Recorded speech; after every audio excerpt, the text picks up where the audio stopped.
The first thing my son said was, "Dad, don't go over there angry." That was how I learned my daughter-in-law had taken my late wife's piano. I was standing in the fastener aisle at a hardware store outside Saratoga Springs. I had a box of brass screws in one hand and my phone in the other. A clerk was waiting behind me with a cart, so I moved beside a display of work gloves. "What do you mean, go over there?" I asked. Nathan went quiet. "My name is Raymond Watkins, and I'm 68 years old. What city are you listening from?" Nathan cleared his throat. "The piano's at the annex." I looked down at the screws. They were the wrong size. I'd picked up 1-inch screws instead of 3/4 inch, which wasn't something I usually did. "What piano?" I knew exactly which piano. "Mom's," he said. "Kristen had it moved this morning." For a few seconds I heard nothing except the wheels of that clerk's cart rattling past me.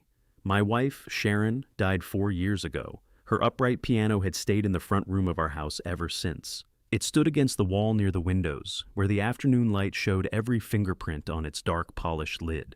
Nobody had permission to move it. Kristen had asked 2 days earlier. I'd said no. There hadn't been any confusion. She hadn't hinted. I hadn't softened the answer. She'd taken it anyway. "Where are you?" I asked Nathan. "At the showroom." "And where were you this morning?" Another pause. "Here." That answer hurt more than the first one. "You watched them bring it in?" "I didn't know until the truck arrived. But you watched them bring it in." "Dad, they were already unloading." I set the screws on a shelf that held cabinet hinges. "Who let the movers into my house?" "Kristen had someone meet them." "Who?" "I don't know." "You don't know who entered my house?" He lowered his voice. "She said everything was handled." Nathan had been using that phrase for years. Everything was handled usually meant Kristen had made a decision, and Nathan had decided surviving the conversation was easier than questioning it. I asked, "Why didn't you call me when the truck arrived?" "I'm calling now. It's already there." "I know." "So you're not warning me. You're explaining afterward." He took a breath. "Please don't make this bigger today. She has vendors coming." "The piano's going to be the main piece in the front display." I leaned against the shelf. Nathan knew what that piano was to me. More importantly, he knew I'd refused. "What did she tell the mover?" I asked. "I don't know." "She had to tell him she was allowed to take it." "Probably. And you let him believe that." "Dad, I'm not trying to fight with you. I'm asking what happened." A man reached around me for a package of hinges. I stepped aside and walked toward the quiet end of the aisle. Nathan said, "Can you just come by later?" "I'm going home first." "Why?" "To see what else is missing." He said my name then, not Dad. Raymond. That was something he did when he wanted me to feel unreasonable. I ended the call. "To explain how we got there, I need to tell you about the annex." Watkins Millwork sits on Beekman Street in an old brick building that used to hold a feed store.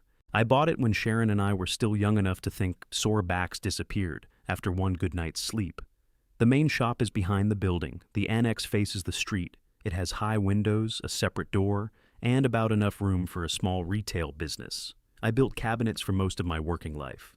Kitchens, libraries, office walls, restaurant bars, anything that needed to fit a crooked old building without looking crooked itself.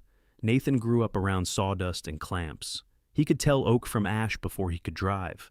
He never wanted to be a cabinet maker, which was fine with me. He liked the front end of the work. He could sit with a couple, look at pictures they'd saved, and understand what they were trying to say. Kristen was even better at that. She could walk through a room and decide what needed changing before she'd taken off her coat. In 2019, they talked about opening a design showroom someday. The annex wasn't being used then, except for samples and an old drafting table. I told them they could have it when they were ready. Sharon said, then we put it in writing. We were at our kitchen table. She had her reading glasses low on her nose and a folder open beside her coffee. Nathan laughed. "Mom, it's Dad's building. That's why it goes in writing." Kristen asked, "Are you worried we're going to steal the bricks?" Sharon looked at her. "No, I'm worried everybody will remember the same conversation differently." That was Sharon. She kept receipts in labeled envelopes. She wrote dates on freezer containers.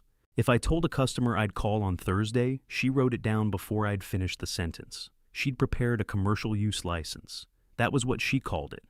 I remembered the name because it sounded too formal for what we were doing. I skimmed the first page. It said, I own the annex and they could use it for business. There was no rent. I asked, "Do we really need all this?" Sharon tapped the paper. "You're giving access to a commercial space." "Yes." Kristen signed first. Nathan signed after her. I signed last.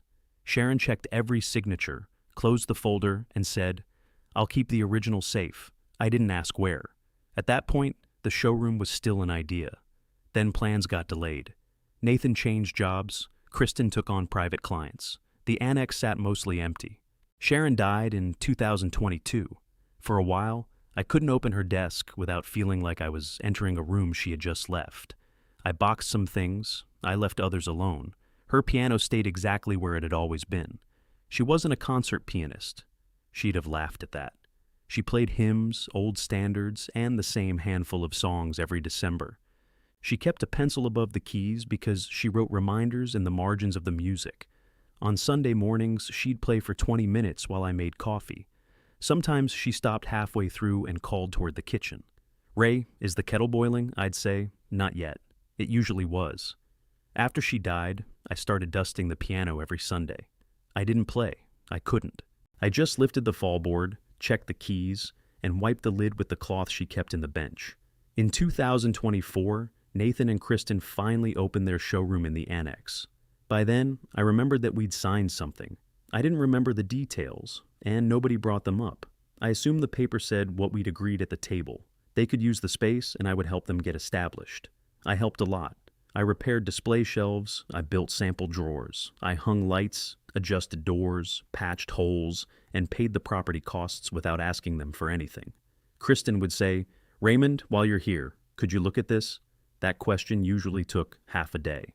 Nathan thanked me. Kristen sometimes did. Their business began drawing clients, and I told myself that was thanks enough. The annex looked good. People stopped at the windows. Nathan seemed proud when he showed customers the wood samples I'd arranged. I liked being needed more than I admitted. That was the part I didn't see clearly then. After Sharon died, usefulness became the easiest way for me to enter my son's life. If Nathan called because a drawer was sticking, I came. If Kristen needed a display finished before morning, I stayed late. I rarely asked them to dinner. I waited for something to break. The piano was different. Kristen came to my house on a Tuesday afternoon in May. She walked around the front room while I made tea. She'd been talking about the Beekman Street Design Walk. Local businesses were opening late, bringing in vendors and serving food. The showroom was expecting a good crowd. She stopped beside the piano. "This would be perfect," she said. "For what?" "The front window." I set the cups down. "No." She ran her fingers above the lid without touching it. "Just for the design walk." "No, it would soften the space. Right now, the front display is all hard lines. Use something else."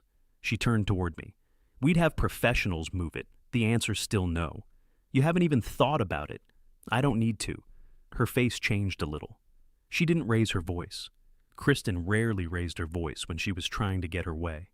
It would be a nice way to include Sharon. I looked at her hand resting near the piano. "Don't do that," I said. "Do what?" "Use Sharon to change my answer." She stepped back. "That's not what I'm doing. It stays here." Nathan arrived about 10 minutes later. I assumed Kristen had called him from the driveway. He stood near the front door with his keys still in his hand. "Mom loved when people heard her play," he said. "This isn't about people hearing her play. It's one event," your wife asked. I answered. Kristen folded her arms. "You let us use things from the shop all the time. That's lumber and hardware. This is your mother-in-law's piano." Nathan rubbed the back of his neck. "Nobody's trying to take it." I looked at him. "Good. Then there's no problem." They left without finishing their tea. The next morning, Kristen sent me a picture of an empty place in the annex window. Her message said, "Still think the piano belongs here." I wrote back, "It belongs in my house." She didn't respond. The following day, Nathan asked if I could fix a walnut display panel before the weekend. I agreed. That was why I was buying brass screws when he called. I drove home without going to the annex. The front door was locked. There was no broken glass or damaged frame. Whoever entered had used a key. I kept a spare key in a small lockbox beside the rear door. Nathan knew the code. I'd given it to him after Sharon died, in case I fell or needed help. The lockbox was closed. The spare key was inside. That meant somebody had used it and put it back. I walked through the house. Nothing else seemed disturbed. In the front room, the piano was gone. 4 shallow dents marked the rug where it had stood. The bench was gone too. A clean rectangle showed on the wall where the piano had protected the paint from sunlight. One of Sharon's music books lay face down near the baseboard. It must have slipped during the move. I picked it up and saw her pencil marks inside. Near the top of one page, she had written, "Slow down, here." I closed the book and set it on the dining table. Then I noticed 2 gray moving blankets folded on the porch. A white receipt was tucked beneath one of them. It listed the time, my address, and the destination on Beekman Street. The customer name was Kristen Watkins. Under authorization, she had signed her own name. I took a picture of the receipt. Then I took pictures of the empty room, the marks on the rug, and the closed lockbox. Nathan called again while I was doing that. "Are you home?" he asked. "Yes." "Can we talk before you come here?" "Did you give Kristen the lockbox code?" "She already had it." "That wasn't my question." He was silent. I asked again. "Did you give it to her?" "A while ago." "Why?" "She was checking on the house when you had that job in Albany." "That was for one day." I didn't think it mattered. I looked at the empty place along the wall. "It matters now," he said. "The mover was insured. Nothing got damaged." "You don't know that. I saw it." "It's fine. You saw it after it arrived." "Dad." I let the silence sit there.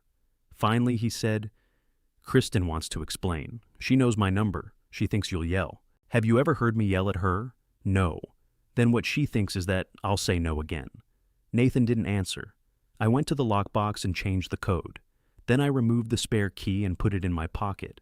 That was a small thing, but it was the first thing I'd done in years without asking whether it would inconvenience Nathan. After that, I sent one message to both of them. "You did not have permission to enter my house or move the piano. Do not use it in the showroom. I want it returned." Kristen replied less than a minute later. "The professional move is already complete. Moving it twice in 1 week would be irresponsible. We'll discuss this calmly." I read the message twice. Then I went to my truck, took the walnut display panel out of the bed, and carried it back into my workshop. Nathan called while I was locking the shop door. I watched his name on the screen until the phone stopped ringing. A minute later, I heard tires on the gravel. Nathan parked beside the loading door and came into the shop carrying 2 paper cups. He set one beside my tape measure. Black, no sugar. I didn't touch it. He looked at the walnut panel on my bench. "You brought it back." "Yes." "Kristen needs that for Saturday. Then Kristen can repair it." He ran his hand along the damaged edge. One of the mounting holes had torn out because someone used the wrong fastener. "She doesn't know how." "You do." "Not like you." There it was. The compliment that came with an assignment. I picked up the cup and moved it away from my tools. Nathan watched me. "Can we sit down?" There were 2 stools near the finishing table. He took one. I stayed standing. He said, "I know this looks bad. How should it look? I'm not defending how she did it. You're defending what she did." "No, I'm trying to get through this weekend." "That's what you said on the phone." "Because we have a lot riding on the design walk." "How much?" He looked toward the loading door. "What? You said you have a lot riding on it. What does that mean?" "New clients, vendor relationships, the workshops." I hadn't heard about workshops. "What workshops?" Nathan pressed his lips together. "Kristen's planning a series for the summer." "In the annex?" "Yes." "How many?" "I don't know exactly." "Then how do you know you have a lot riding on them?" "Because it's our business." I waited. He stared down at the coffee cup between his hands. Finally, he said, "She's already been advertising them." That was the first new thing I learned that morning. The design walk wasn't one evening to Kristen. She was using it to launch something larger in my building. "When were you going to tell me?" I asked. "We didn't think it affected you. It uses my space. We already use the space. For a showroom. And workshops fit with the showroom. To you." He leaned forward. "Dad, this is exactly why I wanted to talk before you went over there. You hear one thing, and suddenly we're arguing about everything. I asked a question. You're treating it like a trap. Did you know she was going to move the piano? Not until the truck arrived. Did you know she still wanted it after I said no?" "Yes." "What did you think would happen?" "I thought she'd let it go, but you didn't ask. She's my wife. I don't monitor every phone call she makes. No, you just explained them to me afterward."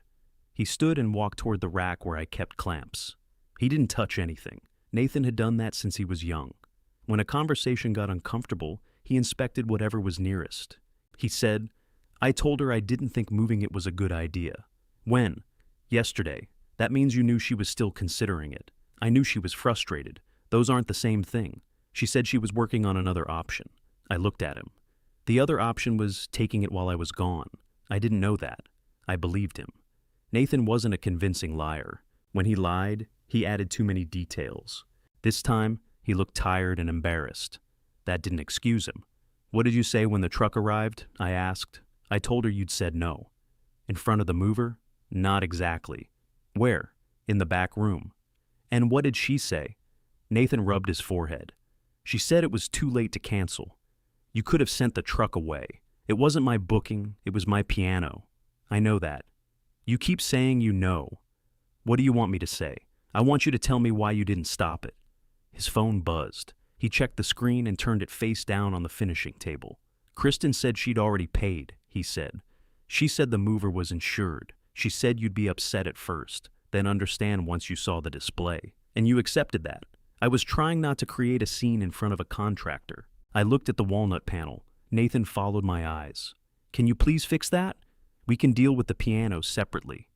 That was when I understood why he'd brought coffee. He hadn't driven over because my house had been entered without permission. He hadn't come because he wanted to see whether I was all right. He needed the panel, I asked. "When was the last time you came into this shop without needing something?" He frowned. "What kind of question is that?" "A simple one. I come here all the time. For hinges, repairs, tools, advice, and scrap wood. I'm your son. I know who you are. So now I'm not allowed to ask my father for help." "That's not what I said. It sounds like it." I pulled out my phone and opened our recent messages. There was a photograph of a loose drawer slide, a question about paint-grade maple, a request to meet a delivery because they had an appointment, a reminder that the front lock was sticking, a picture of a chipped shelf with the words, "Any chance you can save this?" Between those messages were my answers. "Sure, I can stop by, leave it in the shop. I'll handle it."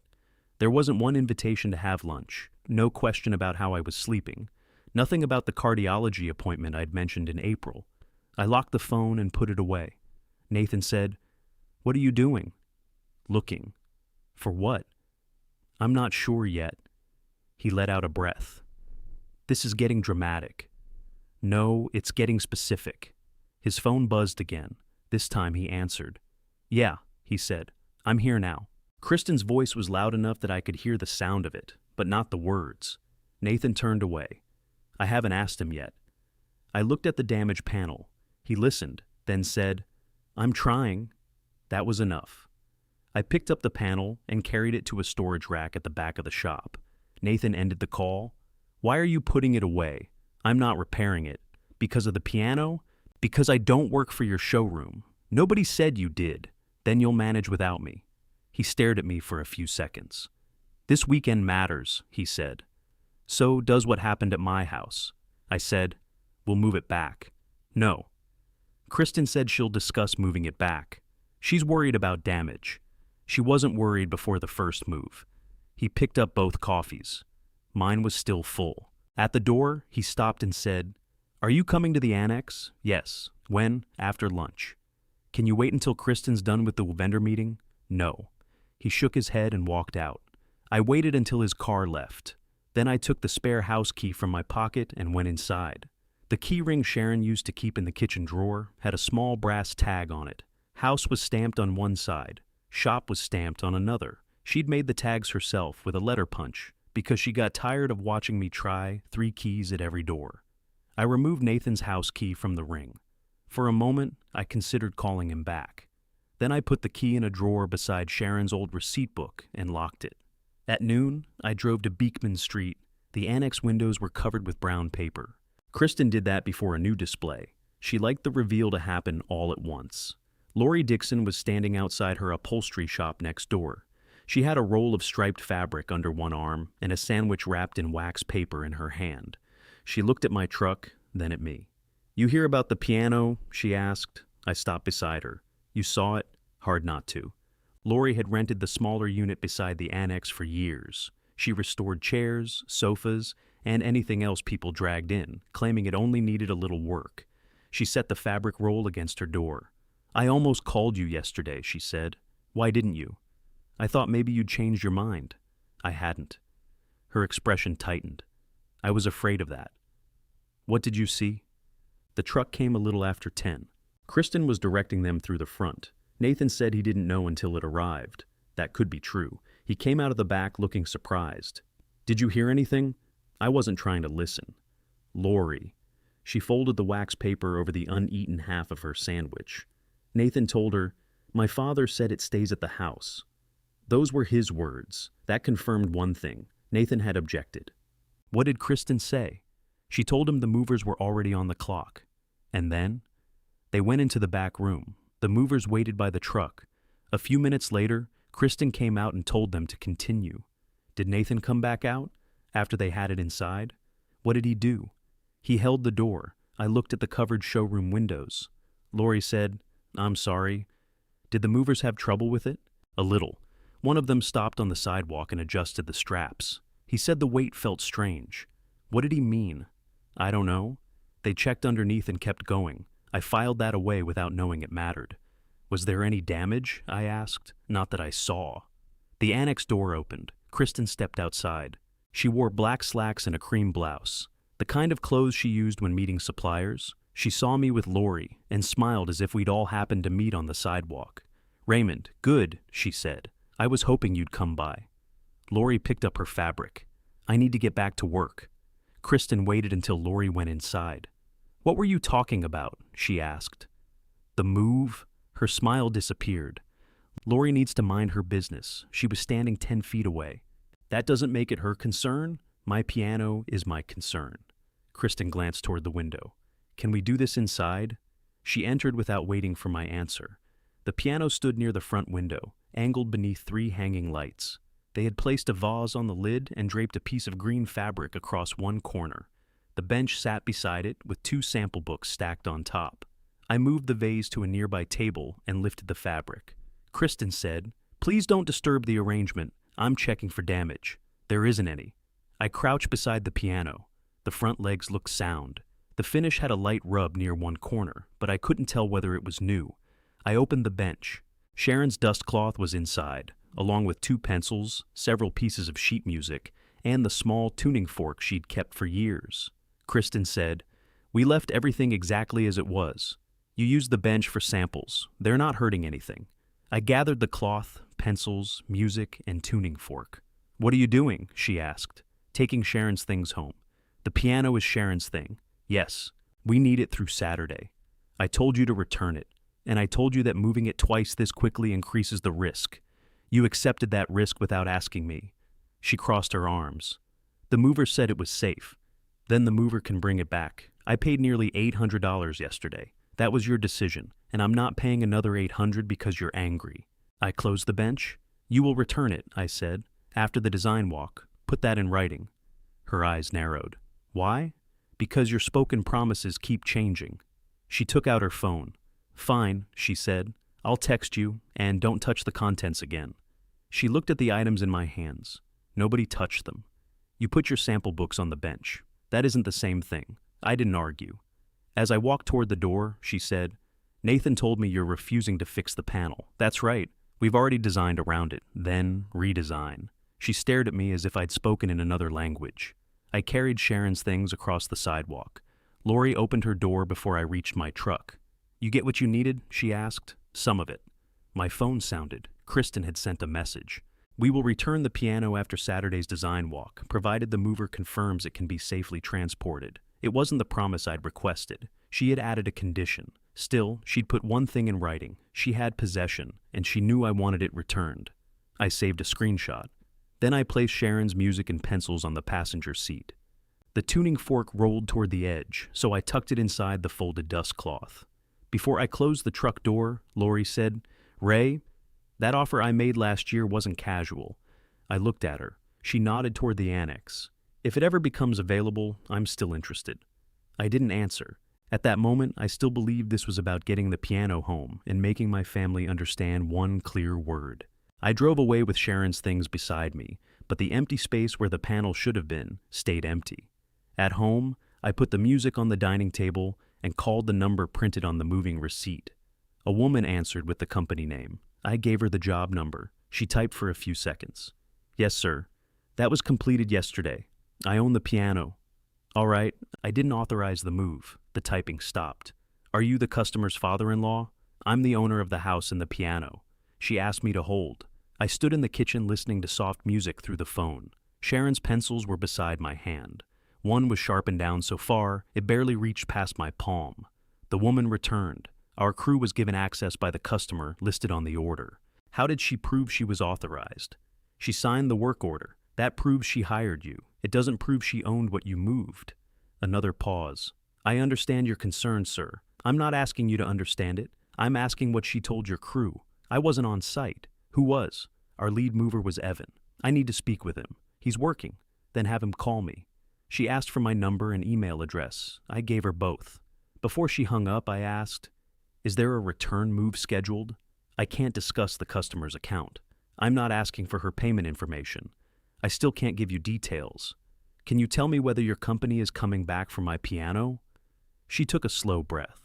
There is no second job attached to this order. That didn't prove Kristen had no plan to return it. She could have intended to call another company. Still, it confirmed she hadn't arranged the careful second move she kept using as an excuse. I wrote the job number on the back of the receipt. Then I opened the showroom's website. Kristen had changed the front page. A photograph of the piano filled most of the screen. The green fabric was draped over the lid, and the vase had been returned after I left. Under the picture were the words, "A home should tell your story." I looked away from the screen. Below that was a schedule. Saturday's design walk ran from 5 until 9. The first workshop was listed for the following Wednesday. Then there was one every week through the end of August. Some had waiting lists. Kristen was charging for them. The least expensive was $95. A longer workshop about planning a whole room renovation cost $240.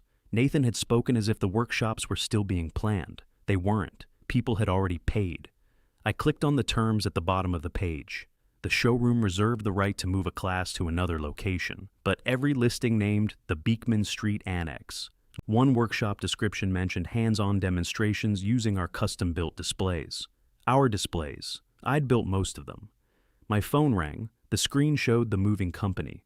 "This is Raymond." A man said, "Mr. Watkins, this is Evan from North Country Piano Moving. I was told there's a question about yesterday's job." "There are several." "Okay. Were you the lead mover?" "Yes." "Who let you into my house?" "Kristen Watkins." "How?" "She had the key. The key came from a lockbox." "I didn't see that part. The house was open when we pulled in." "What did she tell you about the owner?" He hesitated. "I don't want to get between family members. You're already between them. You carried the piano." "That's fair." I waited. Evan said, "She told us it was a family move." "What does that mean?" "She said the piano belonged to her husband's family and was being transferred to their business." "Did she say I had agreed?" "She said everything had been approved." "Those words?" "Something close to that." I picked up the receipt. The authorization line has her signature. "Yes." "Did you ask her if she owned the piano?" "We ask whether the customer has authority to direct the move." She signed that she did. "Did she say I was moving?" There was another pause. "What makes you ask that?" "Because you're avoiding the answer." Evan exhaled near the phone. I heard traffic behind him. "She said you were starting to clear some things out of the house." "For what reason?" "She didn't give me your personal situation." "I'm asking what she said." "She mentioned downsizing." I gripped the edge of the counter. "I'm not downsizing." "All right, I'm not selling the house. I'm not moving out." I told her the piano stayed where it was. "I didn't know that. I believe you." He was quiet for a moment. Then he said, "If you want it returned, we can quote another move." "Did anything happen during the first one?" "Nothing was damaged." "You stopped on the sidewalk." "Who told you that?" "I have a witness. We adjusted the straps." "Why?" "The balance felt off." "In what way?" "Uprights are heavy through the back. That one shifted differently when we changed the angle." "What causes that?" "Sometimes an object gets left inside. Music books, tools, something in the lower cabinet." "Did you check?" We opened the lower panel. There was nothing loose. Then, why did it shift? "I don't know." "Is it safe to move again?" "I'd want to inspect it first." "When?" "Whenever the customer schedules the return." "The customer hasn't." "No." That answer came too quickly for it to be a guess. I said, "You know she hasn't scheduled it. I checked the job before calling you. Can I hire you to return it? If you own it and have authority at both locations, yes. But we'd need to handle the disagreement first. I'm not sending a crew into a family dispute. I own both locations." He went silent. The house and the showroom? He asked. The showroom is operating under an arrangement with me. I was told the business had its own premises. It uses my annex. All right, that wasn't on our paperwork. What was? Origin, destination, access details, stairs, insurance selection, and authorization. Send me a copy. I can send you our condition notes and the blank authorization language. The signed contract belongs to the customer who booked us. Then send me what you can. I'll do that after my last job. Before we ended the call, I asked, "Did Nathan speak to you?" Briefly. What did he say? He asked us to wait outside. And then he went inside with his wife. You continued after that. She came out and confirmed the move. Did Nathan confirm it? No. It was useful information, but it didn't settle anything. Nathan hadn't authorized the move. He also hadn't stopped it. I thanked Evan and ended the call. My email sounded about 20 minutes later. He had sent 6 condition photographs. The first showed the piano inside my front room. Kristen stood at the edge of the frame, holding the door. The second showed moving pads around the cabinet. The third showed the floor beneath it. The remaining pictures showed the piano inside the annex. The photographs were time-stamped. In one, Nathan stood behind the piano. His arms were folded, and he was looking at Kristen. I enlarged it. His expression wasn't approval. It wasn't surprise either. It was the same expression he'd worn in my shop when his phone buzzed. He looked like a man waiting for something unpleasant to finish. Attached to the photographs was a condition report. It mentioned existing wear on the left side, minor finish marks, and an unusual internal weight transfer during tilt. Evan had recorded it before anyone knew there would be a dispute. I saved the email in 2 places. Then I printed the report and put it with the receipt. When I went to set the papers on Sharon's old desk, I noticed a stack of pamphlets near the lamp.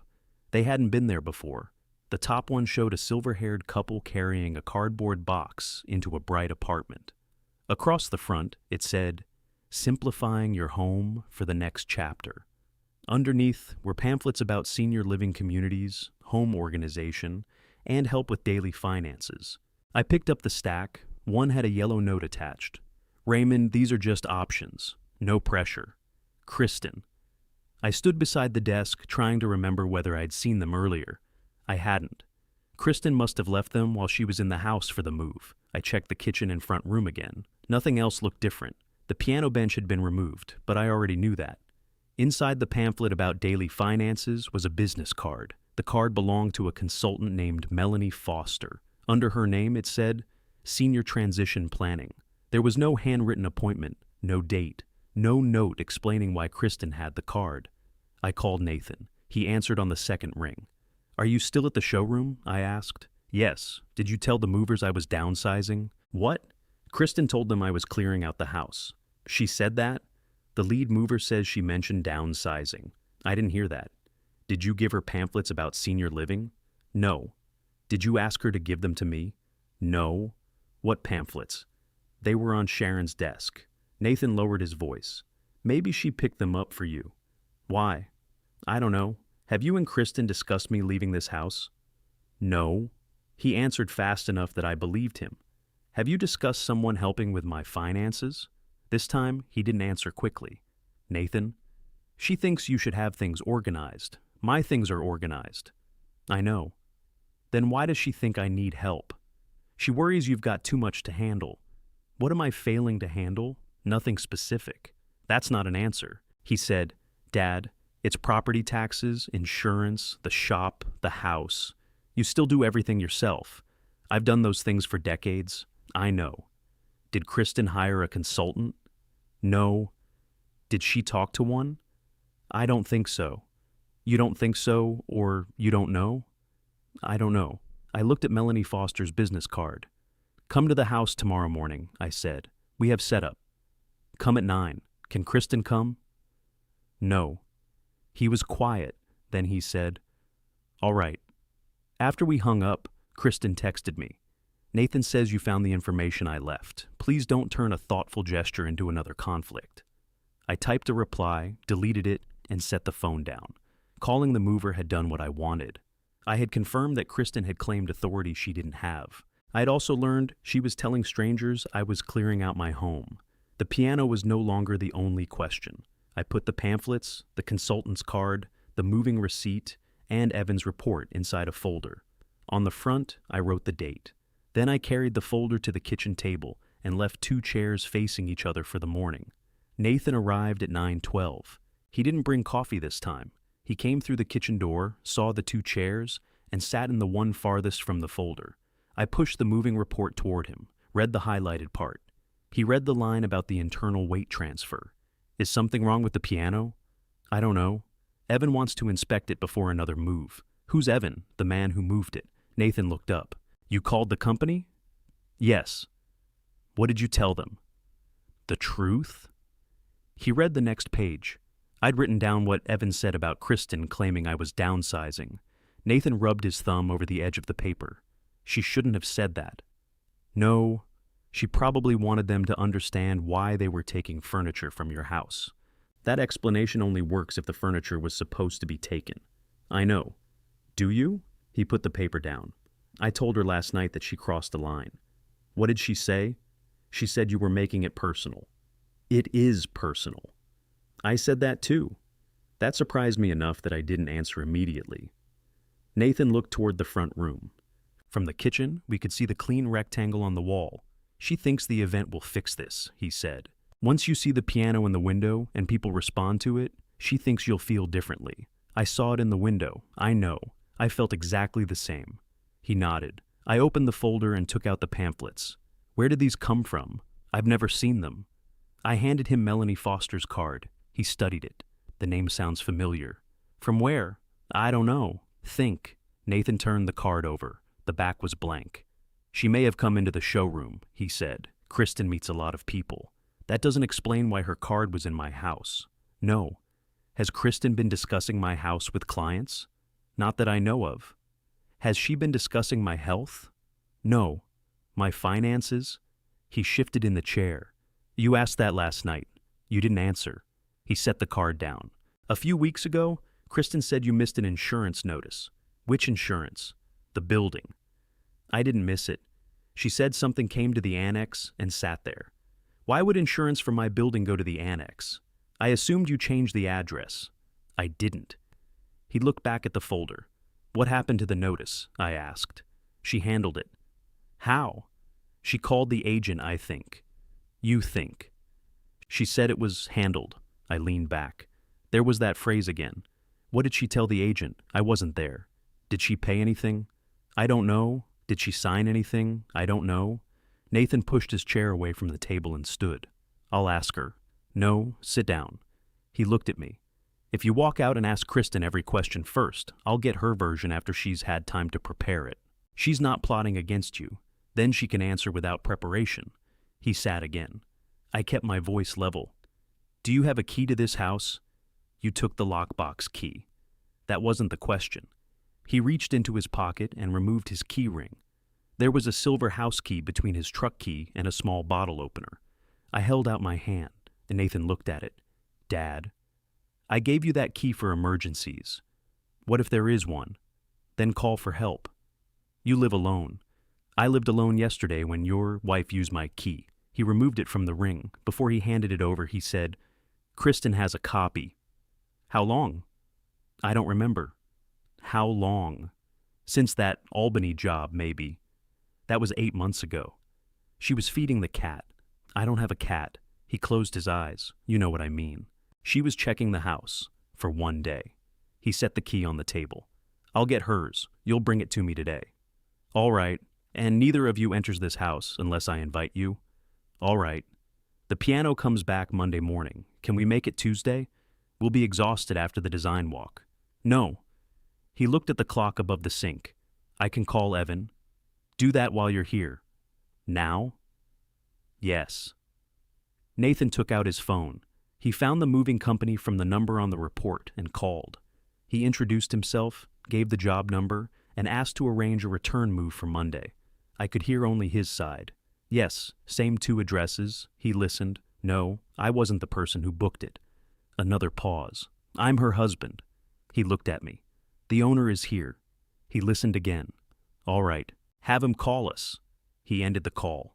They won't schedule until Evan reviews the piano, then arrange the inspection. They said he's booked today.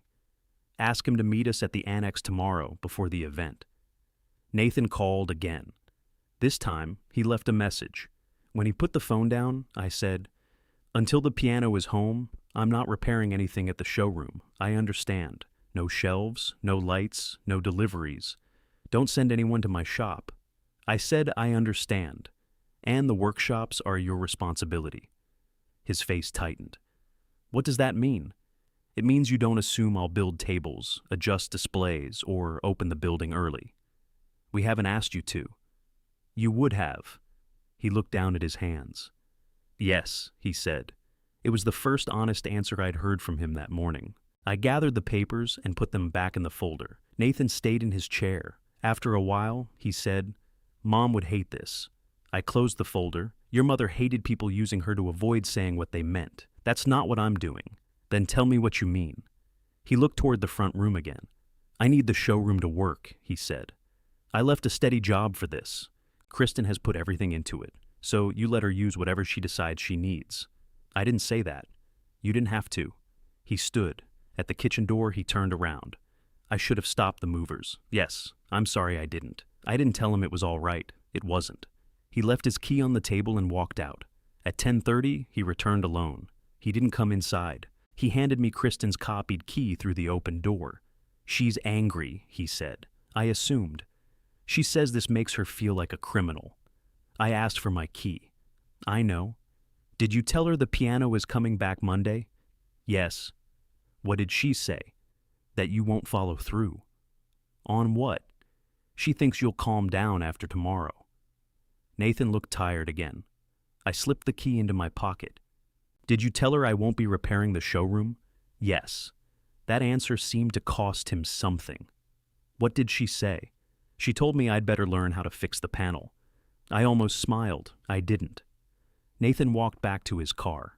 Recovering the keys was a real result. It was also incomplete. A copied key could be copied again. After he left, I called a locksmith. He had an opening at noon. He changed both exterior locks and gave me 4 new keys. I put one on my ring and stored the others in the locked drawer beside Sharon's receipt book. While he worked, I heard the mail drop through the slot near the front door. There were 3 envelopes. One was an electric bill. One was an advertisement. The third came from the Postal Service. The words, "Address change confirmation," were printed across the front. I opened it in the kitchen. It said a request had been submitted to forward mail addressed to Raymond Watkins. The new delivery address was the annex on Beekman Street. The forwarding date was the following Monday. I read the notice again. The request covered my personal name, not Watkins Millworks. I checked the postmark. It had been mailed 2 days earlier, the same day Kristen arranged the piano move. The locksmith came into the kitchen carrying the old lock cylinders. "You want these?" he asked. "Yes." He placed them on a paper towel, collected payment, and left. I called the post office number on the notice. After working through the menu, I reached a woman who asked for the confirmation code. I read it to her. She said, "That forwarding request is active but hasn't started. I didn't make it." She asked me to verify my address and the last place I'd received mail. Then she told me I would need to visit the post office with identification to cancel it. "Can you tell me who submitted it?" "Not over the phone. Can you tell me how?" "It appears to be a paper request. Did someone verify it?" "It was accepted at the counter. Using what identification?" "I can't see that information." I put the notice in the folder and drove downtown. The line at the post office reached past the greeting card rack. I stood behind a man holding a padded envelope and a woman carrying 3 small packages. When I reached the counter, I showed my driver's license and the confirmation letter. The clerk entered the code. "This was submitted at our Beekman Street location," she said. "By me? I can only tell you it was submitted in person. Was identification shown?" She looked at the screen. "The request was marked as submitted by an authorized family representative. I don't have one." She looked at my license again. "Do you want it canceled?" "Yes." She printed a form. I signed it in front of her. She stamped the bottom and handed me a copy. "The cancellation should process today. Mail will continue to your current address. Can anyone submit another request? They'd have to go through verification again. I'm adding a note that you disputed this one. Thank you." That was the practical win. The forwarding had been caught before a single letter went to the annex. But somebody had stood at a postal counter and claimed to represent me. I walked outside and called Nathan. He answered with noise behind him. Someone at the showroom was using a drill. Did you forward my mail? I asked. What? Answer me. No. Did Kristen? I don't know. A request was filed to send my mail to the annex. When? 2 days ago. He moved somewhere quieter. I'll ask her. No. Put me on speaker, Dad.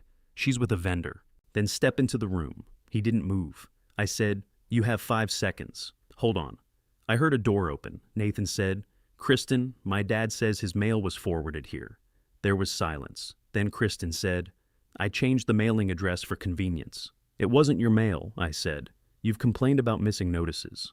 No, you claimed I missed one. The building correspondence already comes here. This was my personal mail.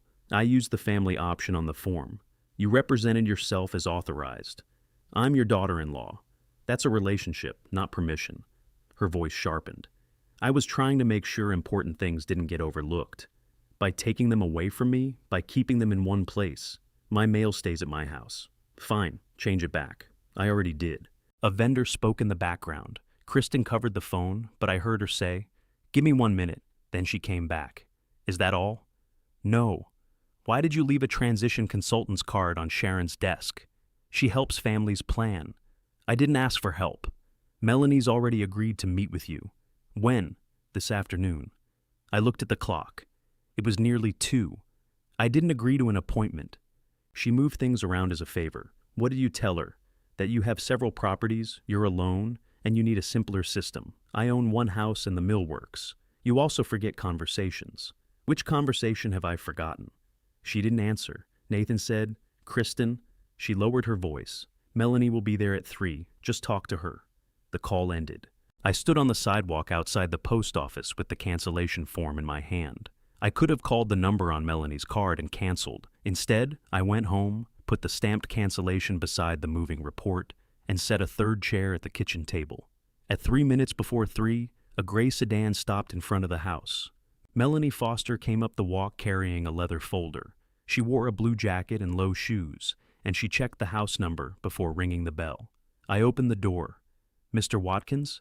Yes. I'm Melanie. We spoke through Kristen. No, you spoke with Kristen.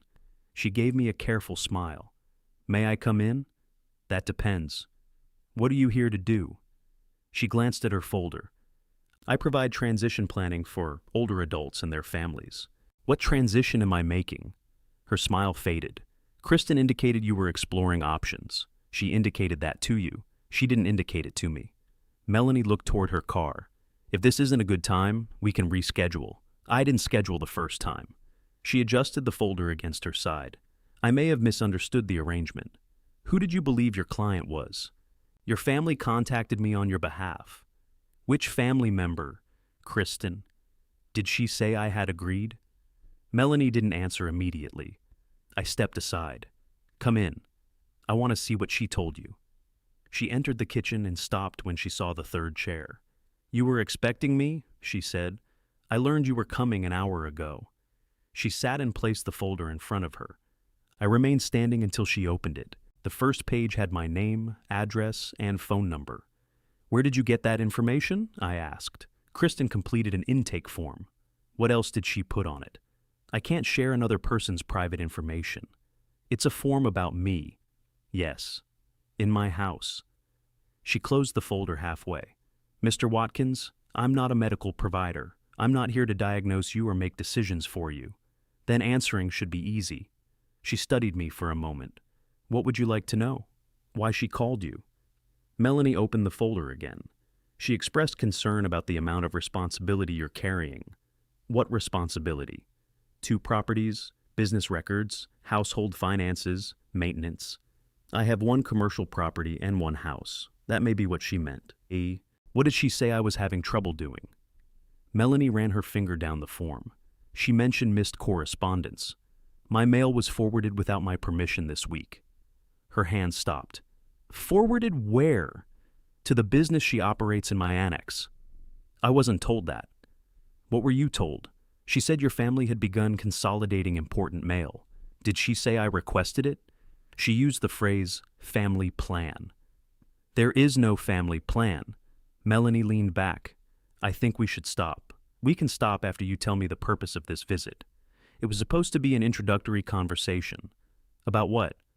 Home organization, bill management, and possible future housing. Did she tell you I was leaving this house? She said downsizing had been discussed. With whom? I assumed with you. It hadn't. She looked uncomfortable now, but she didn't leave. I sat across from her. Did Nathan speak with you? No. Did you tell Kristen he had? She listed him as another family contact. That wasn't my question. No. I have never spoken with Nathan. Did she say he shared her concerns? Yes. I nodded once. What concerns? Melanie turned the form so it faced her more directly. Forgetting conversations, delayed payments, difficulty keeping track of keys, resistance when family offers help. I almost laughed at the last one. Instead, I took the postal cancellation form from my folder and placed it on the table. This morning, I stopped an unauthorized mail forwarding request. Then, I placed both returned house keys beside it. I changed my locks because Kristen entered my house after I refused her permission. Next came the moving receipt. She used that entry to remove my wife's piano. Melanie looked at each item without touching it. Did you report the piano as stolen? She asked. No, I demanded its return. Why not report it? Because my first objective is to get it back without turning a family boundary into a police matter. She nodded slowly. That sounds considered. It is. I need to be clear. Kristen didn't ask me to evaluate your competency. Did she ask whether you could? She asked, what happens when an older person refuses assistance? What did you say? I told her refusal doesn't establish incapacity. Did that end the conversation? No. What did she ask next? Melanie looked down at the page. She asked whether a family member could arrange an assessment. There it was. Not a diagnosis, not a petition, just a question, asked quietly before I knew anyone was asking it. What kind of assessment? I told her to begin with the person's regular physician if there were genuine health concerns. Did she ask for a physician's name? No. What did she ask you to do today? Observe the home, discuss your systems, and see whether you were open to services. Without telling me that was the purpose. She said you responded badly to formal language. I leaned back. What did she say about Sharon? Melanie's eyes moved toward the front room. She said, your wife handled everything before she died. Sharon handled bookkeeping. We made decisions together. She said you'd struggled since then. Did she give an example? The insurance notice. The one sent to the wrong address. Melanie closed the folder. I don't think I should continue this visit. I agree. She took out a business card. I pointed to the one already in my folder. I have that, right? She put it away.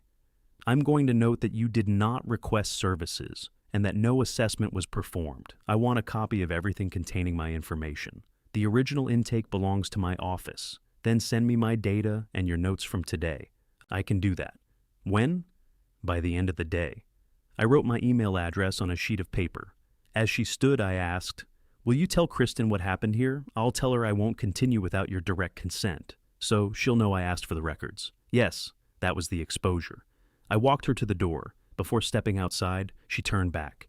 Mr. Watkins, I'm sorry. I should have confirmed the appointment with you. Yes, I said. You should have. She left. At 3:40, Kristen called. I let it ring. She called again. Then she sent a message. Melanie says you ambushed her. I didn't respond. A second message arrived. You made me look dishonest when I was trying to help. I saved both messages. Then I went to Sharon's desk. The lower drawer held her bookkeeping records. She organized them by year in thick expanding files. I pulled out the file marked 2019 and carried it to the kitchen table. Inside were tax receipts, utility statements, repair invoices, and handwritten notes clipped to monthly summaries. Sharon used blue ink for household expenses and black ink for business. Anything unusual got a red circle. I worked through the file one page at a time. In June, I found an entry for the annex. Commercial use license prepared, signed by all parties. The line had a red check beside it. Below that, Sharon had written, original secured. There was no location. I checked every paper in the June section. The license wasn't there. I searched the rest of the year. Nothing. Then I checked her desk drawers, the small firebox in the bedroom closet, and the filing cabinet in my shop office. The firebox held our deed, insurance policies, vehicle titles, and Sharon's death certificate. The annex license wasn't among them. I remembered the day at the kitchen table. Sharon had closed the folder and said she would keep the original safe. I'd trusted her, then forgotten about it because I trusted Nathan too.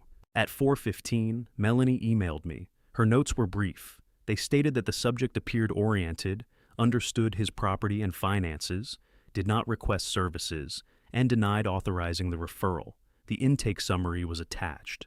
Kristen had listed the reason for contact as resistance to necessary family assistance. She had checked boxes beside household management, financial organization, future housing, and safety planning. Under recent changes, she had written, increasing attachment to unused possessions and workspaces. I read that sentence twice. Unused possessions meant the piano. Workspaces meant the annex. The form asked what result the family hoped to achieve. Kristen's answer was short. Cooperative transfer of daily responsibilities and underused property. She hadn't named the property. She didn't need to. I printed the email and added it to the folder. Then I called Nathan. He answered from the showroom. Did you speak with Melanie Foster before today? I asked. No. She says the same thing. What happened? Kristen told her you shared concerns about me. Nathan didn't respond. She said I was missing payments, forgetting conversations, and resisting help. I never said that. Kristen used your name anyway. I'll talk to her. You keep saying that. What do you want me to do? Answer another question. Where is the annex license? What license? The agreement we signed in 2019. He lowered his voice. I don't know. Do you remember signing it? Something at the kitchen table. What did it say? I thought it just said we could use the space. For how long? I don't remember. Did you get a copy? Not that I have. Does Kristen? I doubt it. She always said it was a family arrangement. It was written. I know Mom made us sign something. Your mother recorded it in her files.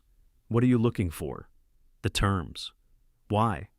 Because your wife is describing my property as underused and asking a consultant how families take responsibility from someone who resists. That isn't fair. It's on the form. Nathan said nothing. I asked, did you call Evan? Yes. He can stop by tomorrow at 4. The design walk starts at 5. I know. Will Kristen let him inspect the piano? She doesn't want him there during setup. That wasn't my question. I told her he's coming. That was another small change. Nathan had made one decision without waiting for her agreement. What did she say? I asked. She said, if you interfere tomorrow, she'll cancel the return move entirely. There is no return move to cancel. I know that too. A drill started in the background. Nathan said, I have to go. Be at the annex tomorrow at 4. I will. He ended the call. I put Sharon's 2019 file back in order. The entry confirmed the license existed. It didn't tell me what rights anyone had. That night, I laid out the moving receipt, Melanie's intake, the postal cancellation, and Sharon's bookkeeping note. Each item answered one question and raised another. At 8, Kristen sent one final message. Tomorrow is a public business event. If you come, act appropriately. I saved that one too. Then I placed the empty license folder beside the papers and wrote a new question on my notepad. What exactly did Sharon protect? Saturday morning, Nathan called at 8:20. One of the track lights keeps cutting out, he said. Call an electrician. It's the one you installed, then an electrician can find it quickly. He was quiet. Are you really not going to help today? Yes, that doesn't even sound like you. I looked across the workshop at the walnut panel. No, I said. It probably doesn't. At 3:45, I drove to Beekman Street. The brown paper had been removed from the windows. The piano stood under the hanging lights with flowers on its lid. 2 women were arranging fabric samples nearby. A man carried trays of small pastries through the front door. A sign on the sidewalk said the design walk began at 5. Lori was outside sweeping pieces of thread from her doorway. You're early, she said. Evan's inspecting the piano. Is Kristen allowing that? She doesn't own it. Lori rested both hands on the broom. That wasn't my question. Before I could answer, a blue moving truck turned onto Beekman Street. Evan parked near the curb. He came around the truck carrying a canvas tool bag and a flat wooden board. I recognized him from the condition photographs. He shook my hand. You're Raymond? Yes. He nodded toward the showroom. That's the one? Yes. Kristen saw us through the window. She came outside before we reached the door. What is he doing here? she asked. Evan said, I'm here to inspect the piano. I didn't schedule an inspection. Nathan did. Kristen looked at me. We're in the middle of setup. It will take 15 minutes, Evan said. The display is finished. I won't move it far. I need to check the balance and cabinet. No. Evan glanced at me. I said, You told me it needed inspection before another move. It does. Then inspect it. Kristen stepped in front of the door. This is my place of business. It's my building. Her eyes moved toward Lori, who was still standing outside. Can we not do this on the sidewalk? Then let him inside. Nathan appeared behind her. He looked at Evan's tool bag. I told you he was coming. Kristen turned. You said he might come. I left 2 messages. I've been busy. Evan shifted the wooden board under his arm. I can come back another day, he said. No, I said. Kristen folded her arms. If he touches the piano now and ruins the display, you're responsible. I'm already responsible for his time. And if he damages it, he's insured. That mattered to you on Wednesday. A vendor came through the door carrying a lamp. Kristen moved aside just enough to let him pass. Nathan said, Let Evan check it. She looked at him. For a second, I thought he might hold his ground. Then Kristen said, 5 minutes. Nothing gets removed, and the piano stays in position. Evan went inside. People had filled the space around the piano with chairs, sample boards, and a narrow table holding drinks. Evan asked for room to work. Kristen moved 1 chair. Nobody moved the table. He crouched beside the left front leg and slid the wooden board beneath it. Then he checked the right side. He opened the lower panel and shined a light inside. There's no loose object down here, he said. Kristen stood behind him watching the clock on her phone. You already checked that, she said. On the move? Yes. Then why are we doing it again? Because the owner asked me to determine why the weight shifted. She looked at me. Evan ran his hand along the back of the case. He tried to tilt the piano slightly. The table blocked him. I need another foot of clearance. Kristen said, No, it's a heavy instrument. I can't test balance while it's boxed in. You said 5 minutes, I didn't. I'm not dismantling the room an hour before opening. Nathan said, We can move the table. The drinks are already set. I'll move them. Kristen grabbed his wrist before he picked up the first tray. Stop! The room went quiet enough that I heard a spoon settle against a glass. She released him, then she turned to Evan. Your company moved it safely. If there was a problem, you should have found it then. We documented the issue. You documented a feeling. I documented an unusual transfer of weight. Well, it's standing upright. Evan closed his tool bag. I can't complete the inspection under these conditions. When can you return? I asked. After the event, if the area is clear. Kristen said, Not tonight. Monday morning, I said. We have a workshop Wednesday. That leaves 2 days. She looked at Nathan. Are you going to say anything? He rubbed his face. Monday should work. Kristen laughed once. All right. Then you can clear the room, pay the mover, and explain to our clients why the centerpiece is gone. I'll do all 3, I said. She stared at me. Evan handed me an invoice for the call-out. It was $185. I paid it from my phone while standing beside the piano he hadn't been allowed to inspect. That was the financial cost. The larger cost came a few minutes later. Guests began arriving early. Some entered through Lori's shop before coming next door. A photographer took pictures of the window. I stayed because I wanted to make sure nobody played the piano or placed drinks on it. Kristen moved through the room, greeting people. When a woman asked whether the piano belonged to the showroom, Kristen said, It's a family piece. I was close enough to hear. I said, It belongs to me. The woman looked between us. Kristen smiled. Raymond is Nathan's father. He's very attached to it. The woman nodded politely and moved away. Kristen leaned toward me. This is what I meant about acting appropriately. I answered her question. You corrected me in front of a guest. You gave her the wrong answer. It is a family piece. That doesn't make it yours. A man holding a camera turned in our direction. Kristen lowered her voice. You're upsetting people. No one looks upset. You're standing beside the display guarding it. That's because you took it. Her face went still. Then she spoke loudly enough for the people nearest us to hear. Raymond, I know changes have been difficult since Sharon passed. We're trying to include you, but you can't keep disrupting the business every time you forget an arrangement. The photographer lowered his camera. Nathan was across the room. He heard her. So did Lori. I didn't raise my voice. What arrangement did I forget? Kristen touched my arm as if calming me. Let's go outside. I removed her hand. Name it. She looked around the room. This isn't the place. You chose the place when you said it. Nathan came over. Dad, can we talk in the back? I looked at him. Did I agree to move the piano? No. The answer came quietly. Kristen turned toward him. He added, but this isn't helping. That was Nathan. He gave me the truth, then asked me to carry the cost of hearing it. A vendor near the drinks table began talking louder. The room slowly returned to motion. I went outside. Lori followed me. I heard what she said. She told me. So did everyone else. She wanted them to. I looked through the window. Nathan was speaking to Kristen near the piano. A man in a gray shirt approached from the sidewalk. He carried a large envelope. Raymond Watkins? He asked. Yes. He asked me to confirm my name, then handed me the envelope. You've been served. He walked away before I could ask anything. Lori looked at the envelope. What is that? I don't know yet. I opened it on the hood of my truck. The first page came from the county court. Kristen had filed a petition asking for an evaluation of my ability to manage my property and financial affairs.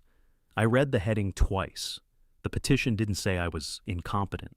It asked the court to determine whether I needed someone appointed to assist me. The person Kristen suggested was Nathan. Under reasons, she listed missed insurance correspondence, forgotten agreements, unsafe resistance to family help, and poor judgment involving commercial property. She included the annex. She also included my house. Lori stood beside me without speaking. A hearing date was printed near the bottom. It was less than 3 weeks away. The filing date was Thursday. Kristen had submitted it the day after the piano was moved and before the consultant came to my house. The consultant visit hadn't been an independent first step. It had been something Kristen could point to afterward. She hadn't expected Melanie to refuse. Nathan came outside. He saw the papers in my hands and stopped. What is that? I turned the first page toward him. He read it. His face lost color. I didn't know about this. Your name is in it. She didn't tell me. You're the person she wants appointed. I never agreed to that. Kristen came through the door behind him. When she saw the envelope, she didn't look surprised. Nathan held up the petition. What did you do? I protected us. From what? She looked at me. From this. She gestured toward the showroom window, the guests, and the piano. Nathan lowered his voice. You filed this without telling me? I knew you'd panic. You put my name in court papers, as the responsible family member. I didn't agree. You don't have to agree yet. I folded the papers and put them back in the envelope. Kristen said, It's only an evaluation. You told Melanie you weren't asking for one. I said she wasn't performing a medical evaluation. You had already filed this, because you're not listening to anyone. Nathan looked at her. Withdraw it. We'll discuss it at home. No, withdraw it. Guests were watching through the window again. Kristen lowered her voice. If I withdraw it now, he'll think this behavior is acceptable. Nathan looked at me, then back at her. He didn't repeat himself. I felt something settle inside me, not anger. It was more practical than that. I had spent 4 years answering every request, because I was afraid the requests would stop. I had mistaken access to their problems for a place in their lives. Now Kristen was using those same problems as evidence that she should control the solution. I handed Evan the paid invoice. Monday at 9, I said. Can you come back? He looked toward Kristen. If the area is clear and access is confirmed, I'll confirm it. He nodded and returned to his truck. Kristen said, You can't just remove business property while the court is reviewing your decisions. It isn't business property. That's exactly what needs to be determined. Nathan looked at me. Dad, give me tonight. I'll fix this. By doing what? I'll get her to withdraw it. And the piano, we'll return it. And the annex? His eyes shifted toward the window. What about the annex? That was the moment my objective changed. Getting the piano home would not end this. Kristen would still have my building, my labor, and the appearance of authority. Nathan would still ask me to wait while she made the next decision. I need to know what your mother put in that license, I said. Nathan's mouth tightened. Why? Because this arrangement is no longer working. Are you talking about the showroom? Yes. You'd shut down our business over a family disagreement? I don't know what I can do yet. Kristen stepped closer. You gave us that space. I allowed you to use it, for years, under a written agreement which nobody can find. I looked at her. She'd said that too quickly. You've looked for it. Her expression changed. Nathan turned toward her. Have you? I checked our files. When? After he started threatening the showroom. I hadn't threatened the showroom before that day. Kristen had searched for the license before I knew I needed it. I put the petition inside my truck and closed the door. The design walk continued behind us. People drank wine beneath the lights I had installed. They leaned against displays I had repaired. Sharon's piano sat in the center of it. I no longer wanted only one object returned. I wanted every part of my life placed back under my consent. I stayed on Beekman Street long enough to watch the crowd fill the annex. Then I went through the rear entrance to my workshop. The access panel beside the door had the same 4-digit code I'd used for years. Nathan knew it. Kristen knew it too. They used the shop after hours whenever they needed tools or supplies. I changed the code. That didn't affect their right to enter the annex. I still didn't know what the license allowed. The workshop was separate, and nobody had permission to treat it like a supply closet. I locked the door and went home. The next morning, I spread 3 months of business statements across the kitchen table. Most of the charges were familiar: sandpaper, hinges, finishing oil, saw blades. Then I found several orders I hadn't placed. One was for sheets of birch plywood. Another included brass hooks, paint, and a box of small aprons. The pickup name was Kristen Watkins. The aprons matched a photograph on the workshop page. I checked older statements. Kristen had used my supplier account 11 times since January. The charges weren't enormous. Together, they came to a little more than $1,800. I remembered approving the first one. She needed 2 boards for a display, and I told the supplier to let her pick them up. I never removed her name. After that, she kept using it. Some months, I noticed the total and assumed it covered something I'd built for them. Other months, I didn't look closely. I'd paid every statement. At 10, I called the supplier. I need to change the authorized names on my account, I said. The man asked for the account number and security answer. Who is currently listed? I asked. Raymond Watkins, Nathan Watkins, and Kristen Watkins. I only added Kristen for one pickup. She was entered as an authorized purchaser. By whom? I can't see that. It's been that way since 2024. That was when the showroom opened. Remove both of them. Do you want to close any pending orders? What's pending? He read the list. There were folding work tables, stools, and 12 unfinished wooden boxes. The total was nearly $2,700. Who ordered them? Kristen. Has anything been paid? No. It's billed to your account at pickup. Cancel it. I'll need to charge a restocking fee on the stools. How much? $110. Do it. He processed the change while I waited. Then he emailed confirmation that only I could purchase or collect materials on the account. That was one permission ended. It cost me $110 because I had left it open too long. At 10:37, Kristen called. I answered. You canceled my order. Yes. The supplier says I'm not authorized anymore. That's correct. We need those tables for Wednesday. Open your own account. There isn't time. They accept credit cards. That isn't the point. It's the entire point. You ordered materials on my account without asking. I always use that account. I know. You've never complained before. I'm complaining now. She lowered her voice. You're trying to sabotage us. I stopped paying your bill. It was for the annex. It was for your workshops. The workshops improved the property. I didn't request improvements. You're punishing Nathan because you're mad at me. Nathan's name came off too.